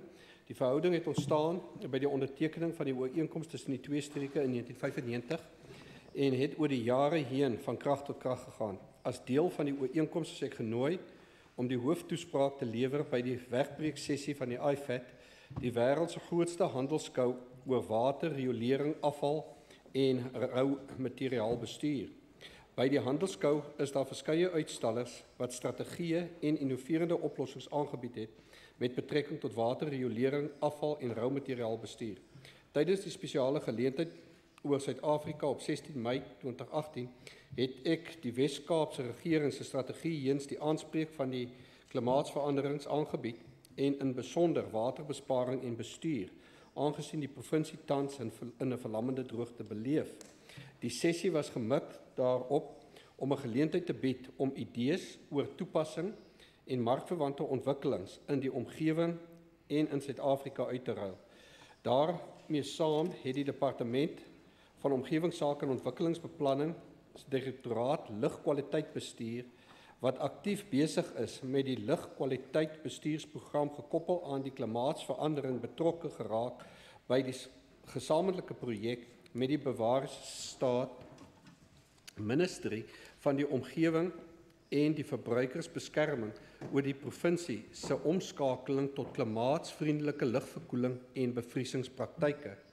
Die projek sien die twee regerings saamwerk om in uitlaatgasse van gevaarlike chemikalieë soos die HFC tot die atmosfeer te beperk wat in lyn is nie net met die ooreenkoms bereik in 2016 Kigali wysigings tot die Montreal Protocol, die HFC Phase Down nie, maar ook 'n bydrae tot die bereiking van die Parys-ooreenkoms se doelwitte wat in 2016 bekragtig is. Die samewerkingsprojek het reeds begin op 1 Oktober 2017 en sal loop tot 20 September 2020 en word ondersteun deur die Bavaria met 'n begroting van €360.000, sowat R4,725 miljoen.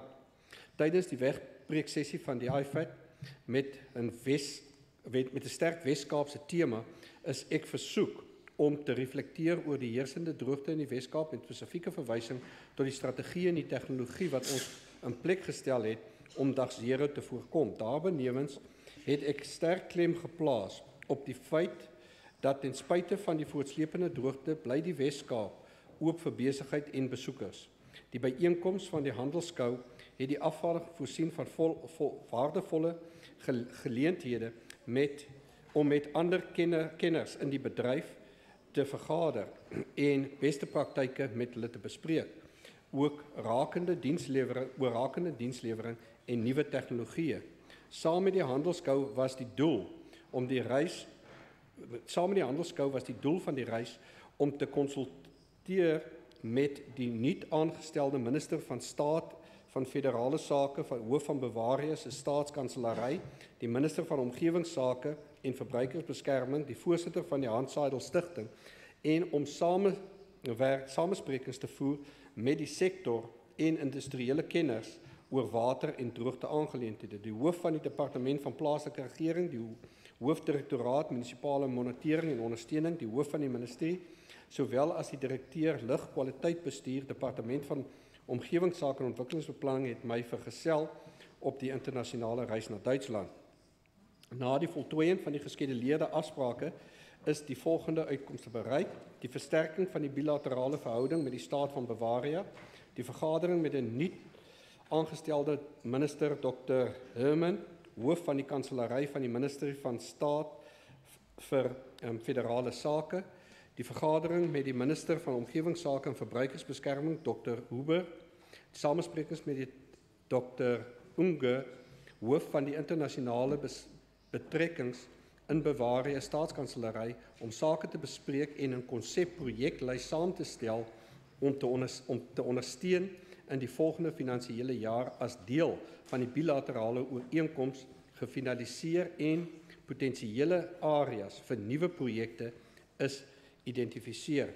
Die versterking van die verhoudings met die Hans-Seidel Stichting en gepaardgaande projeksteun vir die volgende 3 jaar is bekragtig. Die bilaterale gesprekke met die konsul-generaal van Suid-Afrika in München, kennisinname en invordering van idees en strategieë danksy die insette van die kenners in die veld van waterbesparingsstrategieë en die Weskaap, hoe die Weskaap kan verbeter, en internasionale platform is gebruik om strategieë te deel wat gebruik is om dag zero in die Weskaap te vermy, en die geleentheid is gebruik om sleutelsake strategie rondom die droogte te herbevestig. Die totale koste van die reis was plus minus 385.000 rand. Dankie. Geen opvolgvraag nie, dan beweeg ons aan na die achtbare Jantjie. Thank you. Just in terms of the cost, can you specifically indicate the names of the hotels that you utilized during that period and how much it cost per night in Bavaria? Achtbare minister. Honorable Deputy Speaker, obviously I don't have the list in front of me, but we can forward it to you because I can promise you it was not luxury. It was clean, but it was not luxury, and we will send the list anytime. We've got nothing to hide. Dankie. Ons beweeg aan na die volgende vraag. Vraag 5 is opvolg. Opvolg. Op vraag 4. Dankie, adjunct speaker. Ek wil net hoor, dit was 'n handelskou. Nou, dis gewoonlik nie die plek waar mense die geleentheid kry nie. Kan jy net verduidelik hoe dit plaasgevind dat u dan nou hulle moes toespreek by die handelskou, of is dit vooraf gereël? Ek was genooi as die spreker, achtbare Deputy Speaker, soos wat ek in my toespraak gesê het. En omdat ons gegaan het, en dit was 'n geweldige geleentheid, dis die grootste handelskou in die wêreld, 3200 uitstallers. So ons het toe ook die geleentheid gebruik gemaak om met ander rolspelers te vergader, want ons was daar, en dit is presies wat ons gedoen het. En ek dink ons kan regtig trots wees op die ooreenkoms soos die achtbare ys weer, dis in 1995 geteken. Ek dink dis een van ons sterk, ek wil net sê toning nie, maar ooreenkomste waar beide partye baat vind. Dankie. Dankie, achtbare ys. En ek vra, het die departement hulle verbind aan enige iets om daar te koop? Dis 'n handelskou het u gesê, en 'n handelskou is baie belangrik. Mense het al die stalletjies daar. Nou, wat se baat het mens gevind by hierdie stalletjies? Achtbare Speaker, ons gaan definitief nie net om te koop, en ons het nie tenders in ons sak nie. Achtbare Speaker, ys weet presies hoe dit werk. Dit gaan om kennis, te deel, kennis te ruil, nuwe tegnologie te ondervind en in praktyk te sien hoe dit werk. En daarmee kom deel ons dit, en ons sal 'n volledige verslag soos wat ons met enige oorseese reis handig ons in, en ons sal in die toekoms daarmee werk. Die Hans-Seidel Foundation byvoorbeeld, die een investering wat hulle in ons doen is 4,7 miljoen rand. Ons almal weet dat lugverkoeling is belangrik. Ons almal weet dat die manier waarop ons yskaste werk is ongelooflik belangrik. En as ons 'n bydrae kan maak tot nasionale regering se internasionale ooreenkomste wat hulle teken, sodat ons footprint kan afbring, is ons meer as bereid om dit te doen. Verder het die Handsadel Foundation ons gehelp om 8 modules te ontwikkel wat ons tans beskikbaar stel in gemeenskappe oor die rol van hulle raadslede, die rol van wijskomitees en. Hulle het ons ook gehelp met die ontwikkeling van die Nelson Mandela Bay Universiteit oor 12 modules vir opleiding vir raadslede. Daar is geweldige waarde vir ons in, maar weer eens, ons staan nie bakkant nie. Ek dink die Handsadel Foundation sowel as die staat van Bavaria leer ook by ons. Dankie. Agbare Jantjie, laaste geleentheid. Thank you very much. U is uitgenooi as 'n main order, the main speaker. So tell us, so what was the specific topic that you were invited to speak on? Was it day 0? What was it? Agbare minister. Ek het dit in my vraag geantwoord, agbare spreker.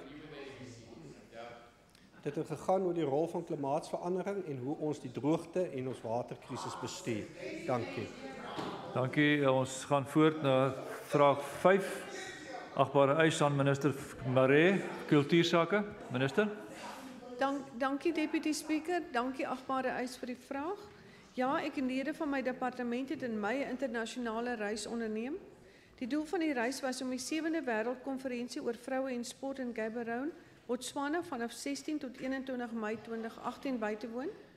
Myself, Dr. Linden Boua, die hoofdirekteur sport en rekreasie, Crystal Pyther, assistent-direkteur sportbevordering, Stacey McLean, mediaskakelbeampte. Ek was ook vergesel deur 2 BP beskermers, Susan Kurtneft en adjutant-offisier Japie Lewin. En die volgende uitkomste is bereik. Die groep het 'n baie benodigde geleentheid ontvang om te kan skakel met sleutelbesluitnemers in die sportwêreld en ander akademici in die wêreldwye sportnetwerk en kon ook beste praktyke van ander in die sportsektor leer. Dr. Boua het 'n referaat by die konferensie gelewer wat hom in staat gestel het om sy kennis en beste praktyke met ander op internasionale platform te deel. Die departement was ook blootgestel aan onderwerpe wat vroue in sport beïnvloed, naamlik om gesond te wees en goed te speel, laat hulle lei, vertel hulle storie, verwelkom en volmagtig almal deur sport, sport binne die grense, veilige spasies. En die totale koste van die reis na Gaborone, Botswana word op R112.256 beraam. Dankie. Agbare eis. Dankie, adjunct speaker. Kan ek net duidelik kry, wat het u vir hulle geleer oor sport in u departement? Of is dit sport, plaaslike sport? Is dit netbal, is dit hokkie?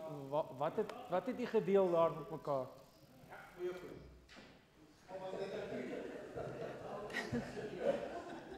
Baie dankie, agbare eis. Ons het oor sport in die algemeen in alle kodes gepraat, maar spesifiek die vrou en sport. En dat die vrou nog steeds nie die gelyke geleenthede kry as mans op internasionale vlak nie. Agbare eis, tweede kans. So kan u vir ons sê wie het dit almal bygewoon as ons nou praat van internasionaal, was dit Afrika of net Suider-Afrika? Internasionaal het dit bygewoon, hoofsaaklik Afrika lande, Suid-Afrika en dan van ons Afrika lande, maar dit is 'n internasionale kongres en dit het gekom van oor die hele wye spektrum van die wêreld. Ons gaan aan agbare Olivier, is dit 'n opvolgvraag? Yes. You may proceed. MEC, would you and the Chief Director be able to present what we have learned out of this, which will benefit our athletes in the Western Cape? Now, from other countries that were there, not from our own experience, that we have learned, can you share with the committee so that we see how it's been implemented? Thank you. Bye, dankie. Yes, we will be able if the standing committee invites us. Thank you. Thank you. We then proceed to the next question, which is question number 6. Honorable Nana to Minister Bredell. Minister Bredell. Deputy Speaker. Honorable Deputy Speaker, municipal service delivery budgets are funded from various sources: the National Funding DORA funding, the Municipal Infrastructure Grant MIC funding, and the Regional Bulk Infrastructure Grant RBIC. The Provincial funding, Department of Local Government, the drought relief, as well as service delivery capacity building grants. The Department of Local Government Directorate, the Municipal Infrastructure, has a dedicated team to assist municipalities who are struggling to spend their allocated service delivery budgets. This technical team assists the municipalities of professional consists of professional engineers and construction project managers. The team of drought engineers were also appointed on a contract basis to provide technical assistance to our municipalities with specific regard to the drought and water augmentation projects. The municipality are assessed regarding their capacity to function for a technical, from a technical perspective, and assisted and supported as follows: to providing monitoring and evaluation and technical support on the MIC projects, the implementation thereof, the coordination with Municipal Infrastructure Support Grant, MISA, to provide technical support, the support and assistance with appointment of technical directors by serving on the selection panels and the interview panels, temporary appointments or secondments of technical staff to undercapacitated or struggling municipalities. Liaison and coordination take place with key and sector departments, the Department of Water and Sanitation, the Department of Culture and Sport, MISA and MIC, to support struggling municipalities where required. One-on-one support was given to municipalities where specific challenges were encountered regarding legal or environmental or financial issues, and specifically where challenges were encountered with slow spending of their funding. I thank you. Honourable Jainty first. Thank you, Honourable Deputy Speaker. Yes, I'm first before Mngasela. The specific follow-up, thank you very much, MEC, for that response. Let's just be specific here. The City of Cape Town spent only 39% of its CAPEX. 39% of its CAPEX, capital expenditure. I am interested in the Department of Local Government. Have you up to now summoned the department, the city, but also spoke to the leadership of the city about what are the intervention plans to improve that situation? Because we know, just as an example, of 176 million that had to be sent back as a result of them not being able to spend. It doesn't matter, that's local government. Please answer now. Minister. Honourable Chairperson, the percentage is not correct, and we must remember this question is a bit premature because we're not at the end of the financial year of the municipalities. So we need, but so what? Honourable Chairperson, we've got a team, and I've said it here, we've got a team working, sitting down with municipalities on a monthly basis, consisting of financial experts, technical experts, helping municipalities, supporting municipalities, and yes, we summons them, we interact with them, and we do get their cooperation. We're the only province over the last 5 years consistently spending more than 90% of our MIC. Thank you. Honourable Mxilla. Honourable Deputy Speaker, it's good like that. Honourable Deputy Speaker, the first quarter we saw the contraction of the economy by 2.2%, whilst where we had all the fanfare of the Ramaphoria and all of that. Now, my question is... Order. My question is, and also the drought that we had in this province and nationally, what does that have as an impact to the department for it to be able to support municipalities? What impact? Because it's difficult. There's crumbs. It's difficult. I need to know from the minister. Thank you, Chairperson. We do operate in a very, very difficult environment. Climate change do impact, and is going to impact throughout this country. Obviously, when we need to shift money from our own budget, there's no extra money, so we need to shift that 100 and around about 50 million rand, and other projects will suffer. But we had to do that to get us through this drought crisis. And so, yes, the short and the long is not easy, but we do have the expertise to keep the ship on track, and we will pull through at the end of the day. Thank you. Honourable Simmers, next. Honourable Simmers. Thank you, Minister.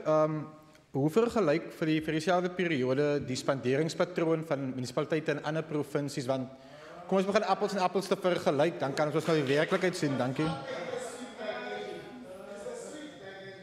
Daar is achtbare deputy speaker, as ons kyk na die onafhanklike verslae die afgelope 4 weke, dan staan die Wes-Kaapse munisipaliteite kop en skouers bo alle ander munisipaliteite uit. Dankie. So daar's geen vergelyking met ander munisipaliteite nie. Order, achtbare Jantjie, last opportunity.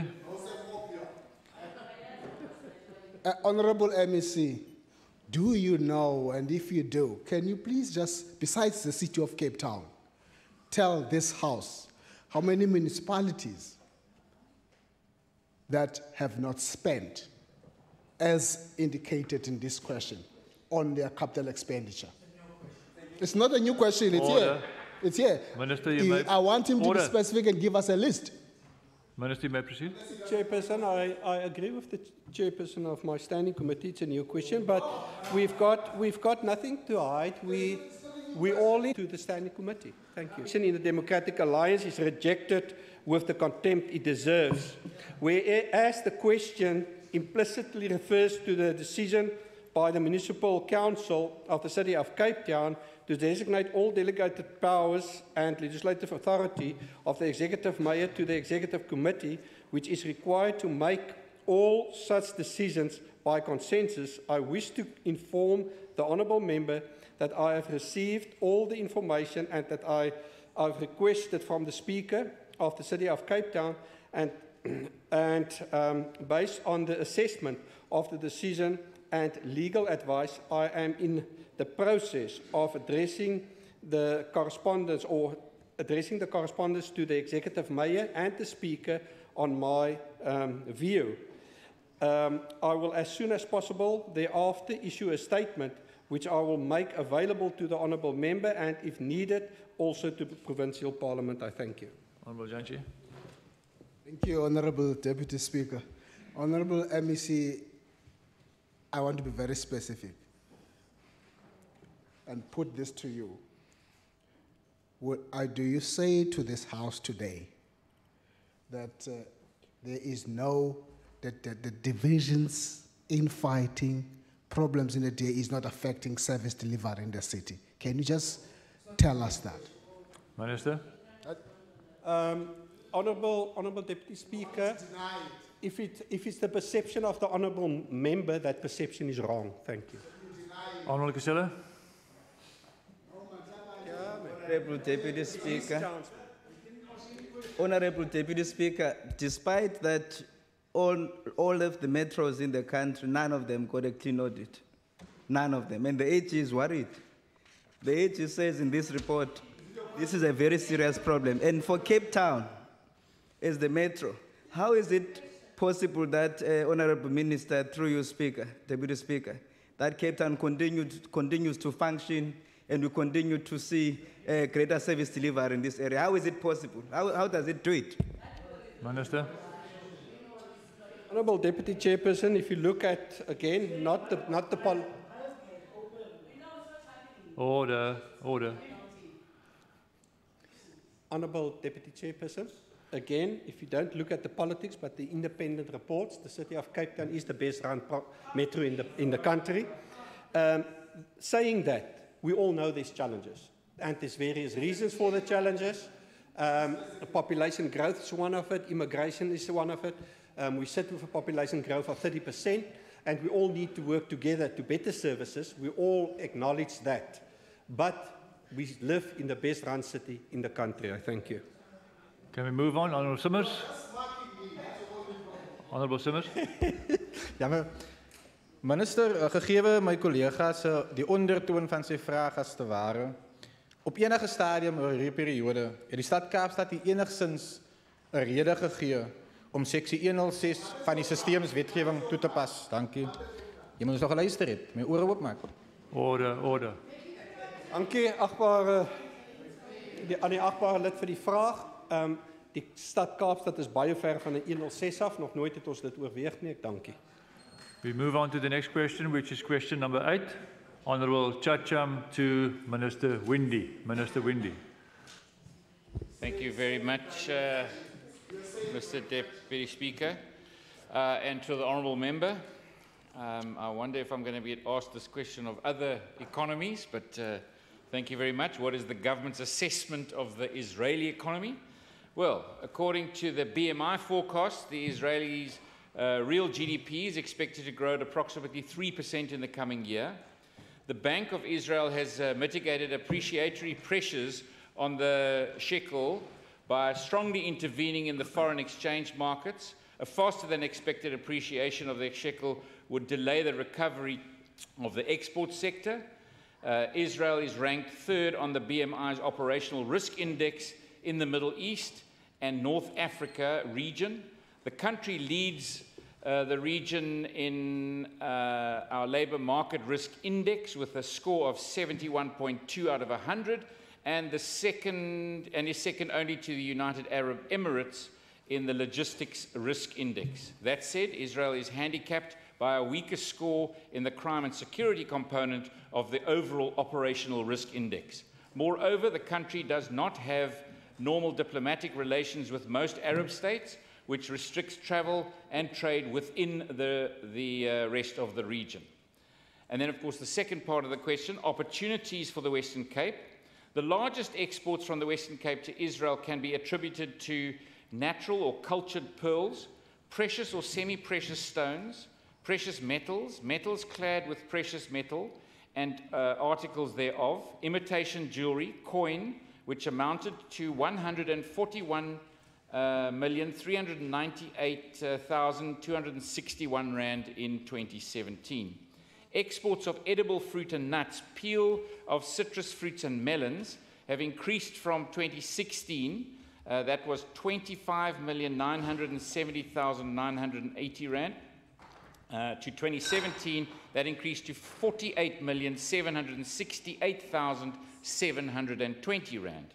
Exports of beverages, spirits and vinegar remained relatively consistent from 2014 to 2017, but decreased from 6,666,136 Rand in 2016 to 5,838,099 Rand in 2017. Honourable Chacha. Thanks, Deputy Speaker. Rest assured, MEC, I will ask about other economies. So don't worry, I'm going to Bulgaria and many others, federations of Germany. In terms of this question, the interest, MEC, is that in the last 2 weeks we were discussing about Israel, and we saw the interest of the Premier in terms of Israel companies. And it's affirmed by your report that the kind of exchange, the trade that is taking place, it's clear that the Premier, as the head of government, will be interested visiting many of them, of those companies. But then I would want to also understand, MEC, why would, if at this level, this side of government, Western Cape, there's a good speaking about Israel, and yet when someone, MMC in Joburg speaks about... Order, member. Just get to the follow-up question on this question. I'm going to the question now. Yes. Why an MMC in Joburg speak nice about the Israel and she is suspended? Order, member.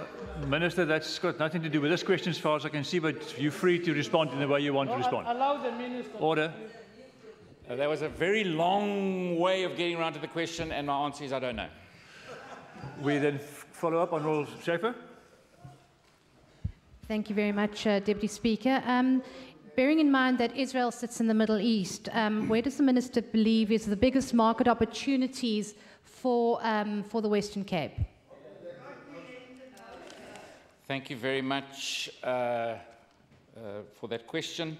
I think that obviously, you know, we look at taking our markets or our trade all around the world. If you look at the Middle East itself as an export region, and you look at the Westgrow website, which is probably the best if you want to look at other countries as well with regard to our trade. If you look at that whole region, the UAE is actually our biggest potential. The Western Cape exports to the UAE account, or to the whole of the Middle East, the UAE accounts for 43% of our exports. Kuwait then follows with 7.32% of our exports, followed by Turkey at 6.9%, Israel at 3%, and then following Israel, Oman at 2.72%, and then Jordan at 0.62%. Honourable Chacham, a focused question relating to the original question or to the response of the Minister. I'm listening to you. Carry on. Deputy Speaker, you can supply me with questions if mine are not really right for you. My question, I just want to understand how much MEC has Westgrow spent in terms of inviting and actually having Israel spending their investment in the Western Cape. How much thus far, you know? Thank you, Mr. Honourable Chacham. Honourable Minister. So now we're getting to the question which I anticipated. So thus far, Westgrow has not visited Israel. I have not visited Israel because we obviously build it on strategic directions on where we can find the best trade and investment. And as I read out some of those trade numbers, and specifically looking at those markets, that has not happened thus far. Secondly, that what we also do is we follow, on the tourism side, we follow South African tourism's lead on these markets. And we also look at return on investments, because, of course, that is what my job is in this government. It is about growing our economy. It is about creating jobs. And, of course, we will focus our energy on where we will get the best bang for our buck. And obviously, we would like to visit every single country and trade with every single country and grow every single country as relationships with ourselves as a region in South Africa. But unfortunately, we do have limited funds. And so we haven't managed to visit all of these countries, and especially if they're not on the strategic top plan, which links to Project Kulisa. And of course, as the Honourable Member knows, that I think the team that we have and the decisions that we make has really shown that I think we're doing the right thing as a region within South Africa.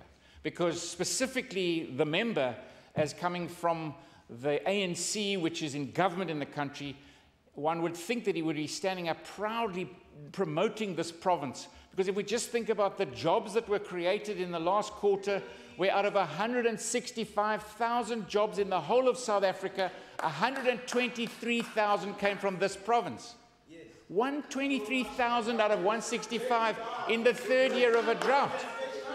So I think that's what shows that the decisions that we're making, the strategies that we put in place, how we go to market, the countries we interact with, what our plans are delivering with the amount of budget that we have. And of course, if the Honourable Member wants to come here and ask questions that are perhaps supposedly trick questions, he probably needs to go back and think about those questions beforehand, because you know, he can ask me these questions. I've got no problem in answering them, and probably it's much better to put the direct question into the question paper, because then I can give him a direct answer immediately. We don't have to wait for 3 follow-ups. Thank you, Speaker. Honourable Schaefer, the last opportunity. Thanks very much, Deputy Speaker. So bearing in mind that only 3% of business is done between us and Israel, where is the Minister, and I assume that some of that, as you did mention, was agri-processing or fruit and produce, where in its neighbourhood would be our biggest source of agriculture going into that region, Minister? So I think still that would again be the UAE, and I think that goes into the UAE back on the back of our agri-processing strategy and linked directly to the halal strategy. Because that is a key market. As we know, it is worth trillions of dollars. We know that when we did the work on the halal markets, that when the global consultancies were engaging with us, they were saying that we were one of the very, very few governments involved in a halal strategy. Primarily around the world, it was the big Unilevers, the Nestlés, the big dominant market businesses and global market businesses that were also following the same track. So I think primarily it would be the UAE as the key market. But of course, we will interact with these different markets, and specifically Israel, differently. Each one has their own strong points. I know that, for example, from a Silicon Cape point of view, there seems to be a lot of interaction because out of Israel you're seeing a lot of tech enablement. So as a government, we won't necessarily be focusing on that, but you would definitely see businesses working on it.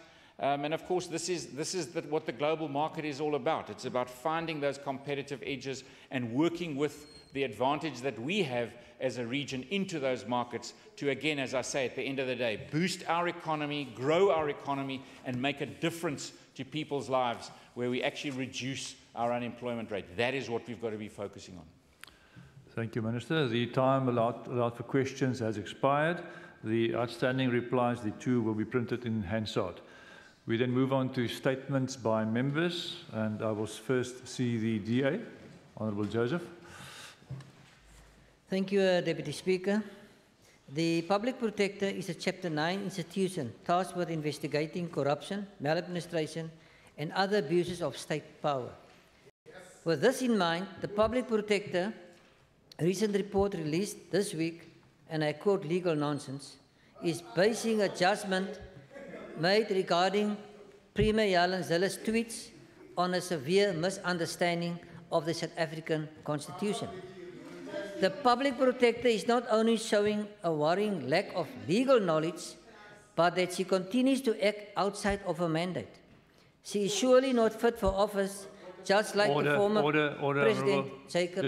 Just one second, Honourable Ace. Honourable Deputy Speaker, I want you to rule in terms of the Public Protectors Act. Nobody is allowed to attack the Public Protector and also say what the Honourable Member just said. And no, it's not. You're not allowed to, even in a statement. Order. I'm not au fait with order. I'm not au fait with what in the Public Protector Act, but our rules allow a reference to such office holder. We only curtailed by the positions that this House actually appoint people. So for that purpose, I will allow the member to continue. Honourable Deputy Speaker, thank you for that ruling. I would like you to consider the legislation and Hansard on this, please. I believe you're allowing the member to continue, but it's wrong. I will allow the member to continue, but I will also look at Hansard and come back to the House if necessary. Thank you, Deputy Speaker. We have already seen the gross misapplication of the law in the Public Protector's case against the South African Reserve Bank last year, in which remedial action made to Reserve Bank constitutional mandate was set aside by the North Gauteng High Court. The Public Protector acted outside of her mandate by ordering the bank's mandate to be changed, even though she has no power to make such an instruction. Similarly, the Public Protector has said that action must be taken against the Premier for a tweet making completely false claims that the Premier stirred up racial violence. This is not only untrue, it is clear misappropriation of the law and yet another move made by the Public Protector outside of her mandate. The House already dealt with the Premier's tweet when the ANC asked for a debate as a matter of public importance. The ANC was defeated. We see the Public Protector does not protect the public, rather protects the interests of the ANC. This recent judgment shows worrying levels of legal competency in the Public Protector's office, which actually places the public at risk. The Public Protector must finish, go, and rather join the ANC. Thank you. Order. Honourable Yankee, I'm biting my tongue. Please contain yourself. The ANC. Thank you, Deputy Speaker. The ANC unreservedly welcomed the findings by the South African Public Protector against Honorable Western Cape Premier Helen Zille for her tweet that not every aspect of the so-called legacy of colonialism was bad. The Public Protector found the Premier violated the provisions of the Executive Ethics Code. Her tweets harmed and impacted on the dignity of people, were offensive and insensitive to a section of the population, reopening a lot of pain and suffering of the victims of apartheid and colonialism, particularly considering the position of influence she holds. Negative responses show the division of the past are still not healed.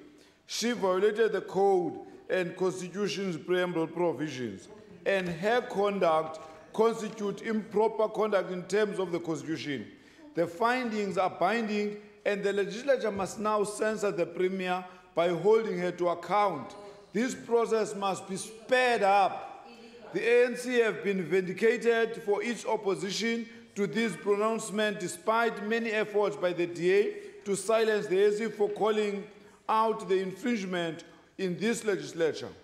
The ANC consistently held the position that people are hurt and that the Premier may not make such dissident pronouncements. The ANC repeats its demand that the Premier must go, and she must go. I see the DA, the Honourable Botha. Thank you, Deputy Speaker. Deputy Speaker, Order. Last week on the 5th of June, during our oversight visit to the SASSA point at the Balthorn Community Hall in Athlone, it was deeply concerning to note that beneficiaries have not been informed about the impending changes with regards to the new post bank cards and other developments happening at SASSA. I therefore call on SASSA to drastically improve how it communicates with beneficiaries and how its services are delivered at cash pay points. The agency has a September deadline, but my concern is that some grant beneficiaries will be left in the dark as SASSA is not communicating with them. As the custodian of social security services, this poor communication and service is unacceptable. Communication cannot only happen on the agency's website, but it should also be in all local community newspapers and on radio stations. SASSA should also clearly indicate that beneficiaries with disabilities will be visited at their homes. What is further unacceptable is that only 4 SASSA staff members were allocated on that day to a pay point. More than 150 beneficiaries were present. But when we as a committee left at 10:30 a.m. in the morning, only 10 beneficiaries at the time were assisted. As the DA, we will continue to ensure that each and every SASSA office and pay point in the Western Cape adheres to the values of the agency and that our communities are treated with dignity and respect. Thank you.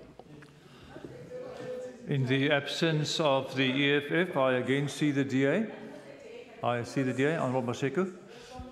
Thank you, Deputy Speaker. Deputy Speaker, true to the belief that all must share in the wealth of the economy, the Western Cape Department of Human Settlements under the DA government has deliberately set aside a threshold of 50% of the Human Settlements Development Grant to benefit the SMMEs, contractors in general, and the historically disadvantaged in particular.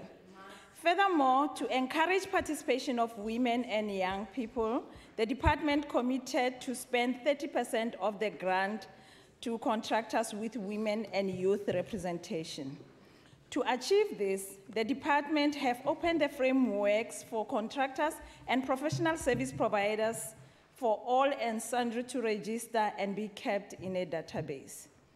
Resulting from the efforts made in mainstreaming the historically disadvantaged in the economy, an amount of more than 1.4 billion, which constituted of 64% of the Human Settlements Development Grant, was spent on HDI contractors in the previous financial year. A percentage we hope to be exceeded in the current, given the drive the department embarked upon to encourage participation of the HDI's contractors in the sector. Deputy Speaker, the Department of Human Settlement for 2017-2018 financial year already created 1,735 job opportunities. Since 2009, 160 HDIs contractors, including professional service providers with HDI statuses, have been empowered. Over 11,000 job opportunities, translating into nearly 3,500 full-time equivalents, have been created since 2009. And indeed, the Western Cape Department of Human Settlements under the DA has turned the Western Cape into a construction site. And it rocks. I thank you, Deputy Speaker. Thank you. I see the ANC. Honourable Janti, now it's your opportunity. It has tied itself into a knot that it cannot be undone. The latest revelation by the newly elected Nisa Mayor Mike Willemse is that the Hawks are investigating corruption charges against the ousted Mayor Elena Spiesbau administration. She was kicked out by an ANC motion of no confidence. Knysna people claim that the rod goes right to the leadership of the DA, and the Honourable Premier and MECs know this, and that some MECs may even be implicated.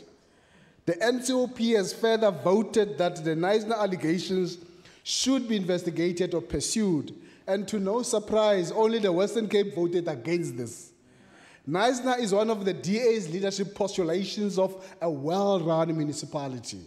This has been exposed and overturned. The evidence is there is serious problem in that area. Is it any wonder then that people feel the DA is leaderless and on the slippery slope to more decline? Like in so many other DA-run municipalities, including the Cape Town Metro, the DA latches from crisis to scandal. And like in Cape Town, the Knysna mayor defies the DA's wishes to be removed. Mike Willemse, shame on the disarrayed DA for wanting to sweep the debt of the corrupt Knysna under the carpet. Who is protected by the DA cover-up who wants Willemse booted out? Amandla Willemse. I see the DA, Honourable Max. Thank you, Deputy Speaker. On Saturday, 16 June, this province and the nation will celebrate Youth Day, a day when we commemorate the Sowetan uprising of 1976 and mourn the loss of the young Hector Peterson and so many others. This DA-led Provincial Department of Cultural Affairs and Sport is committed to upliftment of youth. This is demonstrated through its numerous after-school programs, which include but are not limited to the City of Cape Town educational programs, the Neighbourhood School program, the Grade 4 Remedials program, the e-learning program, the MOT Year Beyond program, its MOT and DSD centres, and its low-fee schools.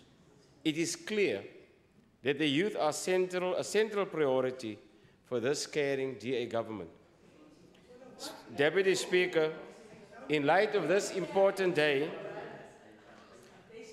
Order. Deputy Speaker, in light of this important day, I remember the words of Tata Madiba, and I quote, "To the youth of today, I also have a wish to make.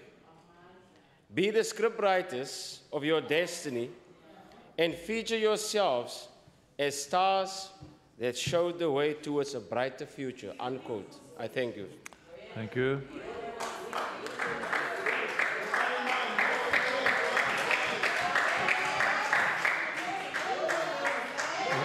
Order. I see the ACDP.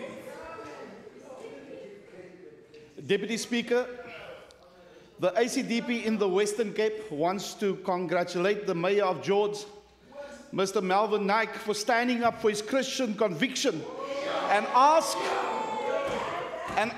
other Christians in the DA to do the same. Mayor Naik condemned the upcoming Boston Gay Choir concert being under the banner of the George municipality. Mayor Naik said on Heartbeat FM, and I quote, he said on Heartbeat FM, and I quote, "I heard that it will go out under the name of the banner of the George municipality, But as the mayor of George municipality, I want to make a statement, he says. This is due to my Christian conviction and belief system. It does not carry approval, this concert, unquote.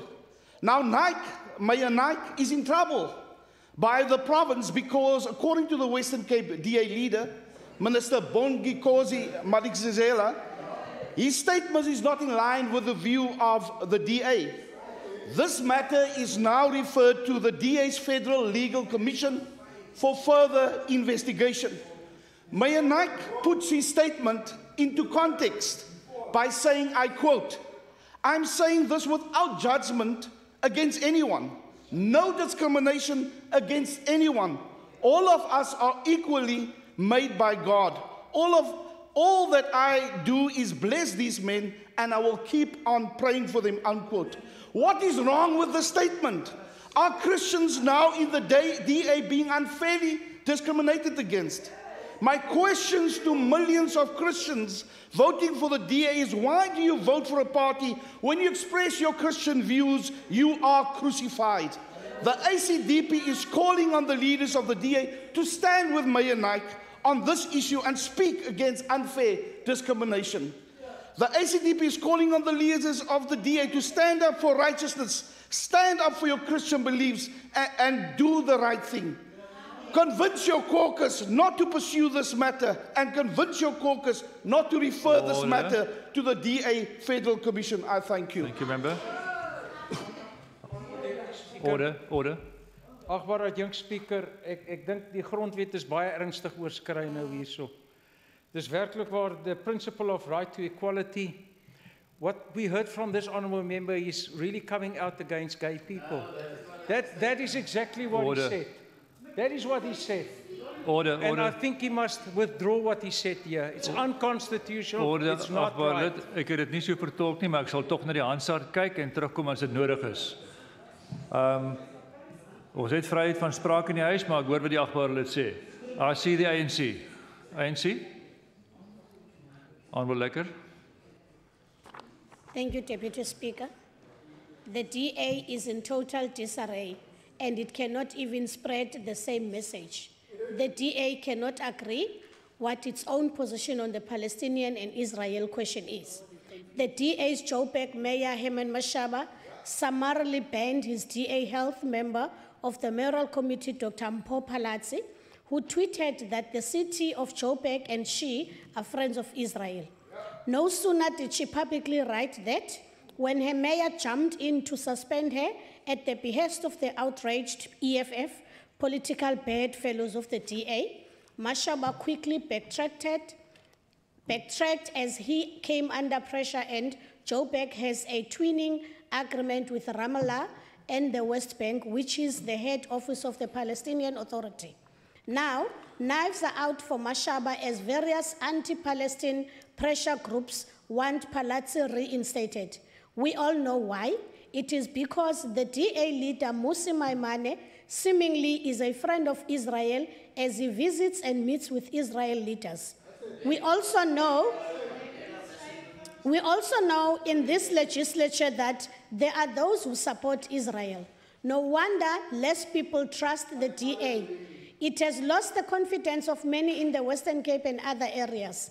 And clearly, there is no control in the DA over those that so publicly declare their love for one group in Palestine and Israel. When will the DA suspend other public reps who are in love with Israel? I thank you. I see the DA. Honourable Wale. Thank you, Deputy Speaker. I'd want to follow on my colleague, the Leonard Max, relating to the youth. And I'd also like to quote Mr. Mandela, when he said that the youth are our greatest asset and we dare not betray them. I would also like to just refer us to this last weekend and the leadership of the role that the youth are playing today. When, first of all, the young Sia Kulisi led our national rugby team to victory over the English. And then later that weekend, our sevens rugby team won back the world championship as far as the sevens rugby is concerned. These are people in their mid-20s, early 20s, some of them teenagers, who are leading the way and showing us how to do a multiracial society, how to conduct ourselves in a positive and healthy way. And when I listen to the stuff that goes on in this house here, we as adults, we are betraying our youth. In every respect, Deputy Speaker, there's not a single aspect that I can hear coming from the other side of the house that is part of nation building. It is about nation destruction. It's about driving wedges. Order. They do their very best. With all due respect, the rules of the House say you may not read a speech. You can debate a matter and you can make spontaneous speeches, which is what I'm doing now. And the difference between me and the members on the other side over there, Deputy Order, Speaker, member. yes, there is a significant difference. I'm here standing for nation building, and my colleagues here are standing for nation building. Those members on the other side there are not able to say a single good thing about the Western Cape. The only province which is a beacon of hope, both at provincial level and local government level, as adjudicated by their own Chapter 9 institutions, to say that we are a beacon of excellence for this country. Yet they are incapable of saying a positive thing about the Western Cape. All we hear is this constant rhetoric from people like Honourable Dugmore and by the Honourable Magaka over there, who constantly want to drive wedges and foster race hate. We have a very narrow window of opportunity in our country, Deputy Speaker. Time has come. We dare not miss it. Thank you. Order. That's the end of member statements. Order. We move on to motions. Are there any motions where notice is given? Honourable Gillian, I also talk to you. Any motions where notice is given? Honourable Gillian. Thank you, Deputy Speaker. I move that the House debates the state of health under the DA government in the Western Cape. Thank you. Notice. Why are you laughing, Order. MEC? Why are you laughing? Order, Member People Gillian. are sitting in queues all night. Order, Member Gillian. I see Honourable Schaefer. Thanks, Deputy Speaker. I move that this House debates the importance and effectiveness of public participation. Thank you. Notice is taken of that. Honourable Davids. Thank you, Deputy Speaker. Motion with notice that the House debates the upsurge in service delivery protests under the DA in the Western Cape rural towns. Notice is taken of that. Are there any further on this side? Honourable Schaefer. Thank you, Deputy Speaker. I move that this House debates the energy readiness of the Western Cape. Notice is taken of that one. Any further? Then we move on to the next section, motions without notice. I see Honourable Mackenzie first. Thank you, Deputy Speaker. I move without notice that the House express its condolences to the Adams and Brands families in Colorado, Mitchell's Plain, over the tragic death of their two infants. Zaytun Brand, who was 2 years old, and her 7-month-old baby sister, Zainura. The sisters were fatal victims of a house fire in Colorado, Mitchell's Plain. I so move. No objection to the motion being moved without notice. No objection to the motion itself. Agreed to. Honourable Magaka. Thank you, Deputy Speaker. I move without notice that the House knows the attack on a Western Cape mosque this morning in Mamasbury, where 2 devotees were stabbed and an attacker shot dead, notes another worshipper was wounded by the stabber, commiserate with the community and wishing the injured man a speedy recovery as this violence occurred on the eve of the end of the holy month of Ramadan. I thank you. I take it there's no objection to the motion being moved without notice. No objection to the motion itself. Agreed to. Honourable Wale. Thank you, Deputy Speaker. I move without notice that this House expresses its grave concern at the regular and continuous absence of the EFF member, the Honourable Bernard Joseph, from proceedings of this House and its committees, ostensibly occupied with party-related matters. Secondly, that it notes that the Honourable Member Joseph failed to take up his party's opportunity to propose a subject for discussion for today. And thirdly, deplores his absence from official parliamentary activities while being funded by taxpayers to fulfil his constitutional role as a public representative. Any objection to the motion being moved without notice? No objection to the motion itself. Motion is then carried. Are there any further on this side? Honourable Squatcha, do you want to? Honourable Nikisela. My apology. I'm coming to Honourable Chacha. Honourable Deputy Speaker, I move without notice that the House condemns in the strongest terms possible the unfortunate comments of intolerance by the Mayor of George, Mr. Melvin Naik, on his attack on the LGBTI communities during the application by the Boston Gay Men's Choir to host the Gay Pride March in George next week.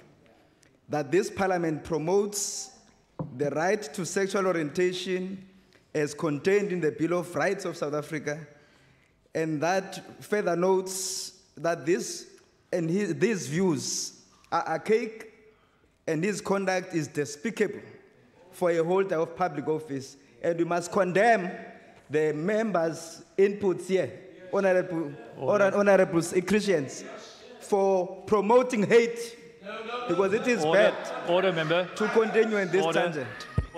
Deputy Speaker, I did not promote hate. He must withdraw that. I will order. I've already given a ruling that I will look at the member's statement and, if necessary, come back to the House. And I agree with the member. No hate was promoted in this case. Member Casella, I think that was an unfair comment. I will replace that with division. I withdraw hate. Thank promoting you. Division. Thank you. And You may unfair proceed. treatment. I will see the next person. Honourable Dugmore. Thank you very much, Deputy Speaker. I move without notice that this House notes that thousands of the members of the Muslim community will on Saturday end the Ramadan fast by celebrating Eid, and urges the Western Cape Provincial Government to take extra measures to ensure the security at over 200 mosques, given the tragic killings which occurred at a mosque in the West Coast. I so move. Any objection to that motion being moved without notice? No objection to the motion itself. Agreed to. Honourable Mackenzie. Thank you, Deputy Speaker. I move without notice that this House congratulates Elsie's River High School choir for earning a spot in the South African Choral at Stratford. The National Choir competition will be held in Johannesburg at the end of this month. That this House wishes the choir all the best, and they'll be keeping the Western Cape flag flying high. I'm so moved. Any objection to the motion being moved without notice? No objection to the motion itself. Agreed to. Honourable Bierwinkel. Thank you, Deputy Speaker. I move without notice that this House notes and condemns the killings that took place on the Cape Flats this week. Notes further that Oscar Losper, 47, his wife Eureka Portia Losper, aged 45, and their son Chad Dilge, aged 25, were shot dead in execution style at their home in Klipfontein on Sunday evening. Further notes in a separate incident in Grassy Park, a former volunteer law enforcement officer of Cape Town, Stephen de Kock, shot and killed his wife Samantha before turning the gun on himself in front of their 6-year-old son on Monday at their home, while Brandon Solomons was shot and killed while refereeing a soccer match on Sunday in Elsis River, and conveys condolences to all these families. There's no objection to that motion being moved without notice. No objection to the motion itself. Agreed to. Honourable Kivedo first, and then I'll come back this way. Thank you, Honourable Deputy Speaker. I move without notice that this House commends the brilliant work done by the Project for the Study Alternative Education in South Africa, PRAESA, by translating educational literature from English into isiZulu and isiXhosa. Yesterday, PRAESA delivered 3,000 copies of George's Secret Key to the Universe, written by Lucy and her father, Stephen Hawking, to children in Molo Maslaba Primary School in Kailicha. The book was translated into both isiZulu and isiXhosa. Notes that this initiative is in line with the Western Cape Education Department's commitment to advance mother tongue languages in schools. I so move. Any objection to the motion being moved without notice? No objection to the motion itself. Agreed to. Honourable Davids first, and then I'll go to Honourable Schaefer. Thank you, Deputy Speaker. Motion without notice that the House notes with resentment that in the cold winter rain in Cape Town, Steenvilla families, including elderly women and children, are forced to sleep in a field outside their homes.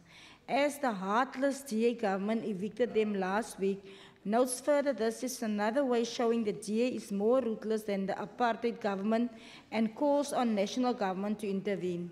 Any objection to that motion being moved? There are objections that will be printed in the order paper. Honourable Schaefer. Mr. Speaker, I move that this House congratulates the Western Cape Government, Westgrow, the City of Cape Town, the Department of Trade and Industry for the official designation of the Atlantis Green Technology Special Economic Zone in Atlantis, intended for the manufacturing of green technology components and services. I hear so moved. No objection to the motion being moved without notice. No objection to the motion itself. Agreed to. Honourable Gillian first. Deputy Speaker, I move without notice that the House notes the head of Western Cape Health Department, Beth Engelbrecht, told Parliament's Portfolio Committee last week that Tygerberg Hospital was in such a dilapidated state that it will have to be shut down and replaced. Notes further, Engelbrecht and Keith Klute told the committee the hospital had very old infrastructure and waiting times are longest there, and calls on national government to intervene before Tygerberg vanishes in front of our eyes like the GF Jooste Hospital. I so moved. No objection to the... Are there objections? There are objections. It will be printed on the order paper. I see the Honourable Davids first. Thank you, Deputy Speaker. Motion without notice that the House notes study, workmanship and poor maintenance by DA-run municipalities place people's lives at risk. As a pregnant woman was hospitalized after landing off the stairs to a Clark Estate Council flat collapse and she fell to the ground on Monday night, wishes Melissa, 32-year-old, a speedy recovery and calls for an investigation into the matter as residents are blaming Cape Town for not upgrading the aged flats. Any objection to the motion being moved without notice? No objection to the motion. Are there objections? Sorry, there's an objection. It will be printed on the order paper. Honourable Cham now. Thanks, Deputy Speaker. I move that the House notes the Cabinet approved the decision to designate the Atlantis Special Economic Zone. Notes further the SEZ is intended for the manufacturing of green technology components and services, and commends Minister Rob Davis for the bold steps. There was a very similar one previously, but I'll have a look at that one. If there's no objection to that, it will carry on then. Honourable Kibiru. Thank you. Speaker, I move without notice that this House expresses its deepest condolences to the family and friends of Samantha de Kok from Lotus River, who was shot and murdered by her husband earlier this week. Samantha de Kok was a teacher at Bedsoot Primary School near Ottery. Her colleagues say that she was well known for having a great sense of humor, being a dedicated educator and someone who could always be relied on. We wish that a dear soul rest in peace, and our thoughts are with all those who were close to Samantha. I so move. I also think in this case was this almost a similar one from on Bierwinkel earlier, but we will have a look at the contents, and if not, then it will be taken further. I take it there's no objection to that motion. Then it's agreed to. Honourable Magaka. Thank you, Deputy Speaker. I move without notice that the House notes South Africa's public protector found against Western Cape Honourable Premier Ansley's colonialism praising tweet as it constitutes improper conduct in terms of the Constitution and called on the Western Cape Legislature to speed up appropriate action to hold Honourable Zila accountable and welcomes the verdict. Any objection to the motion? There are objections. It will be printed on the order paper. There are objections. Sorry, there are objections that we take note of that. Not agreed to. Honourable Max. Thank you, Deputy Speaker.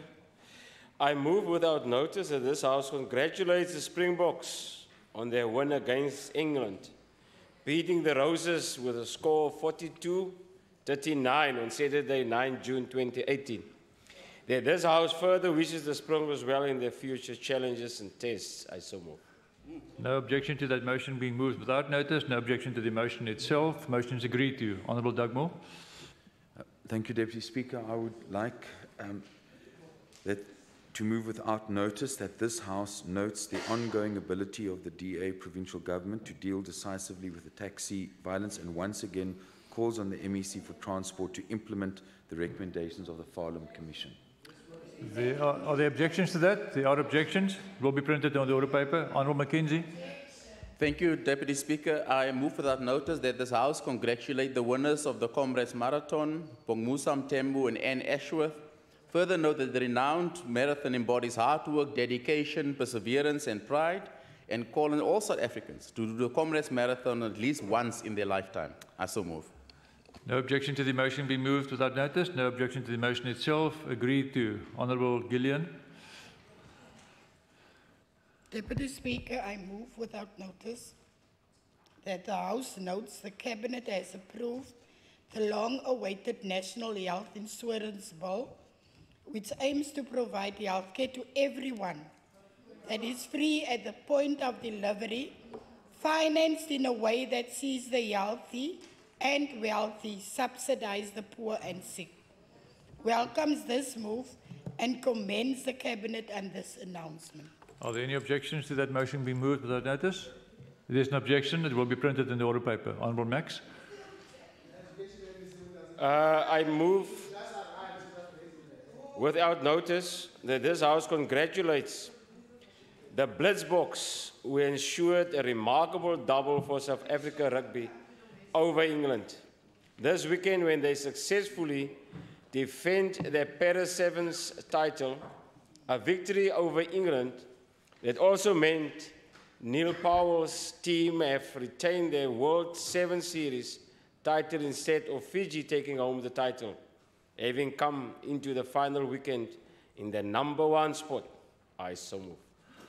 I take it there's no objection to that motion being moved without notice and also not against the motion itself. Motion is agreed to. Honourable Beerwinkel.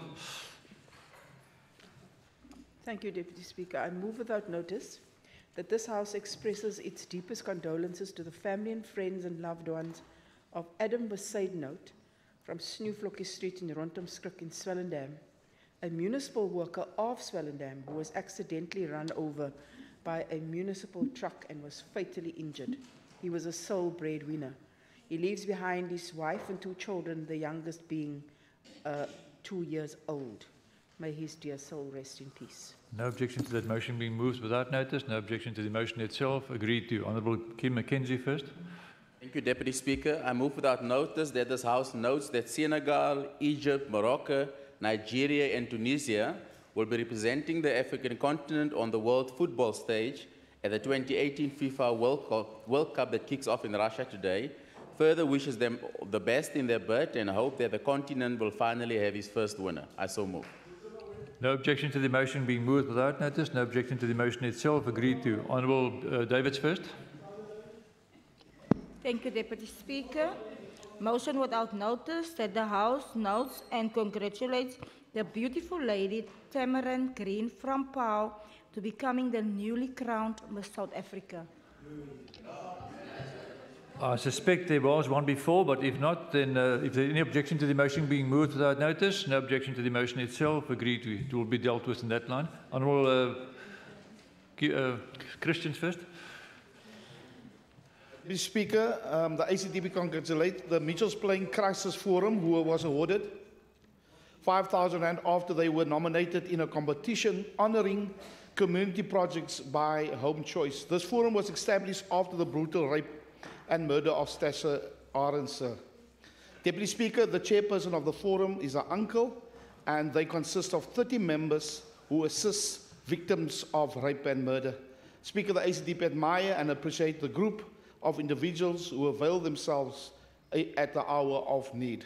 Thank you. Any objection to the motion being moved without notice? No objection to the motion itself. Agreed to. Honourable Kasela. Honorable Deputy Speaker, I move without notice that the House notes the magnificent contribution played by the Fine Arts Festival in Hermanas, currently taking place in the Overstrain municipality in the period 8th to the 17th of June 2018, with over 20 lecture presentations, 26 workshops, 13 exhibitions, 10 sculptures, 19 galleries with their own exhibitions, 11 food demonstrations, and 21 performances. Further notes the socio-economic impact of this event, which leaves a significant and an indelible long-term benefit to the Whale Coastal town through this Fine Arts Development Fund. We congratulate the event organizers and all stakeholders involved. I so move. Any objection to the motion being moved without notice? No objection to the motion itself. Agreed to. Honourable Beerwinkel.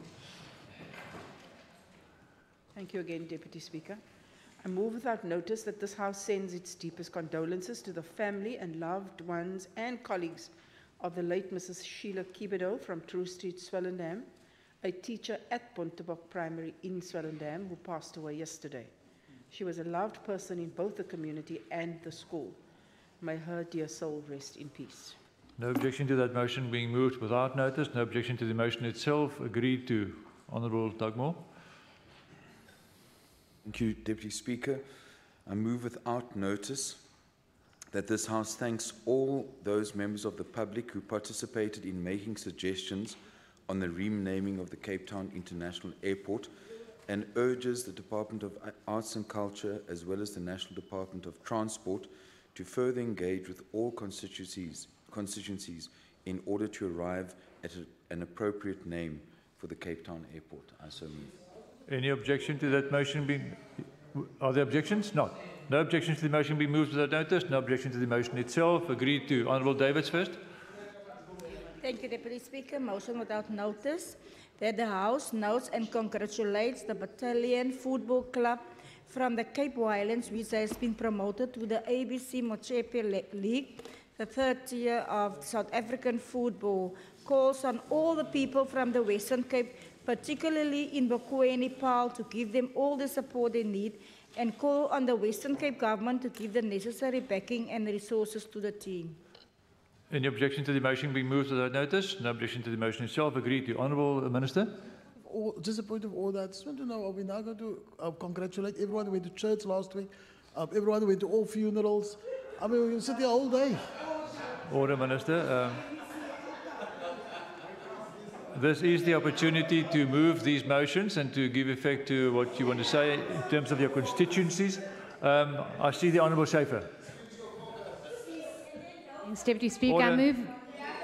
Order. I move that this House congratulates the Western Cape government. Order, just 1 second. Honourable Davids and Minister Fritz, just allow Member Schaefer to continue. Move that this House congratulates the Western Cape government and Westgrove for the launch of the Western... Honourable Schaefer, 1 second. Honourable Olivier, is that the point of order? No, Chair, can I just address you as to whether maybe you can consider asking the Honourable MEC to apologize on this House for undermining this very important legislative No, I didn't read it that way, but it was a question. That we're playing here. Order. Order. The member wanted to get information, and I think I supplied him the information that this is the opportunity for these types of things. Honourable Schaefer, you may continue. I move that this House congratulates the Western Cape government and Westgrove for the launch of the Western Cape's new cycle route, the Cedarburg Circuit. This route is the third in a network of routes promoting cycle tourism in the Western Cape. I hear No objection to that motion being moved without notice. No objection to the motion itself. It's agreed to. Honourable Chacha. Deputy Speaker, I move that the House notes on Saturday the country celebrate the Youth Day in commemoration of the June 16 Soweto uprising, which altered the course of the country's history. Notes further that Western Cape youth in solidarity took to the streets marching for their freedom, which resulted in dozens of them murdered, hundreds of them incarcerated, salutes the heroes of our struggles who laid down their lives for the freedom of the people, and calls on the government prioritize the development of young people in the Western Cape. Any objection to the motion being moved without notice? No objection to the motion itself. Motion is agreed to. Honourable Gilliam. Deputy Speaker, I move without notice that this House notes the increases in violent service delivery protests in the rural Western Cape towns and the DA government's inaction. Can I be protected from that woman? They're working on my nerves. Honourable Gillian. Are you done with your motion? Are there any objections to the motion being moved without notice? No objection to the... Is there an objection? It will be reported in the order paper. Remember, there's an objection. Ordered. The objection has been recorded. Honourable Kisela. I wish to start without you working on my Order, nerves. members. We're almost there. Honourable Deputy Speaker. Just bear with us. Almost at the end. Thank you for protecting me. I wish to move that the House notes with a great sense of gratitude a young man, Dr. E. Urin, from Caledon Hospital, who, despite being off duty, came to the rescue of a young girl involved in a car accident while driving with her family in Grabo on Friday, the 1st of June, 2018. That the House further notes that Dr. Urin and his selflessness in his service to the people showed dedication to saving lives is not just a job, but a calling, which allowed him to go beyond call of duty whilst resuscitating this young girl. His actions are commendable and exemplary to many of our young people. I so move. Take it there's no objection to that motion being moved without notice. No objection to the motion itself. Motion is agreed to. Are there any further? Honourable Lekker. Order. Honourable Minister Fritz and Honourable Davids. Allow your member to continue. Honourable Lekker, you may continue. That the House notes and welcomes the confiscation of abalone worth 5 million rands in the early hours of yesterday morning after police responded to a tip-off that a vehicle was on its way to the harbour town of Gordons Bay. Notes further that after a high-speed chase, the driver abandoned the vehicle and fled on foot and has not been arrested as yet, and commends SAPS for the swift response and up-teeth arrest of poachers. I so move. No objection to the motion being moved without notice. No objection to the motion itself. Motion is agreed to.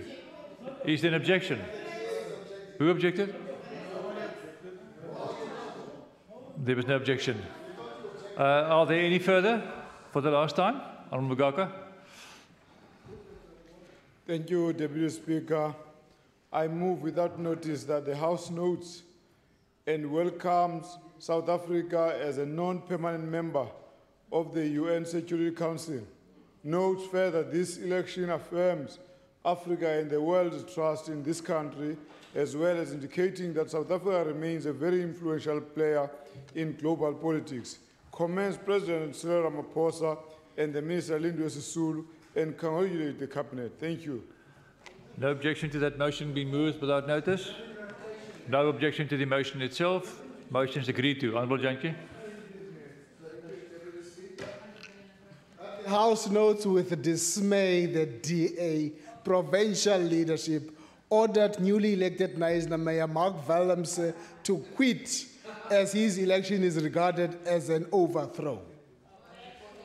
Notes further, following Willemse's defiance, the DA leader Mark Dikizela was quoted to say Willemse does not have the mandate of the DA and can't be held to ransom like that. Condemns the DA hypocrisy as it has been advocating for a vote with conscience, and yet its members are punished for it. And supports Willemse as he rescues that municipality of Knysna. Are there any objections to that? There is an objection. It will be printed on the order paper. Are there any more? Honourable Janke. That the House notes the bitter war between the DA and Cape Town Mayor Patricia de Lille continues after reports that the mayor's right-hand man, Loyiso Nkohla, was summarily suspended and calls on Honorable MEC Bredell to rein in the city before the total collapse of governance in that metropolitan municipality. Hopefully you agree with this one. The objection will be recorded. Order. The objection is recorded. It will be printed on the order paper. Are there any further? For the last time, then we have concluded this as well. Order. Can I get order of the House, please? Before we adjourn, I must just remind members that the CPA general meeting will take place now immediately in the House, in the chamber. So I call on members not to leave. It won't take long. And on that basis, the House is adjourned.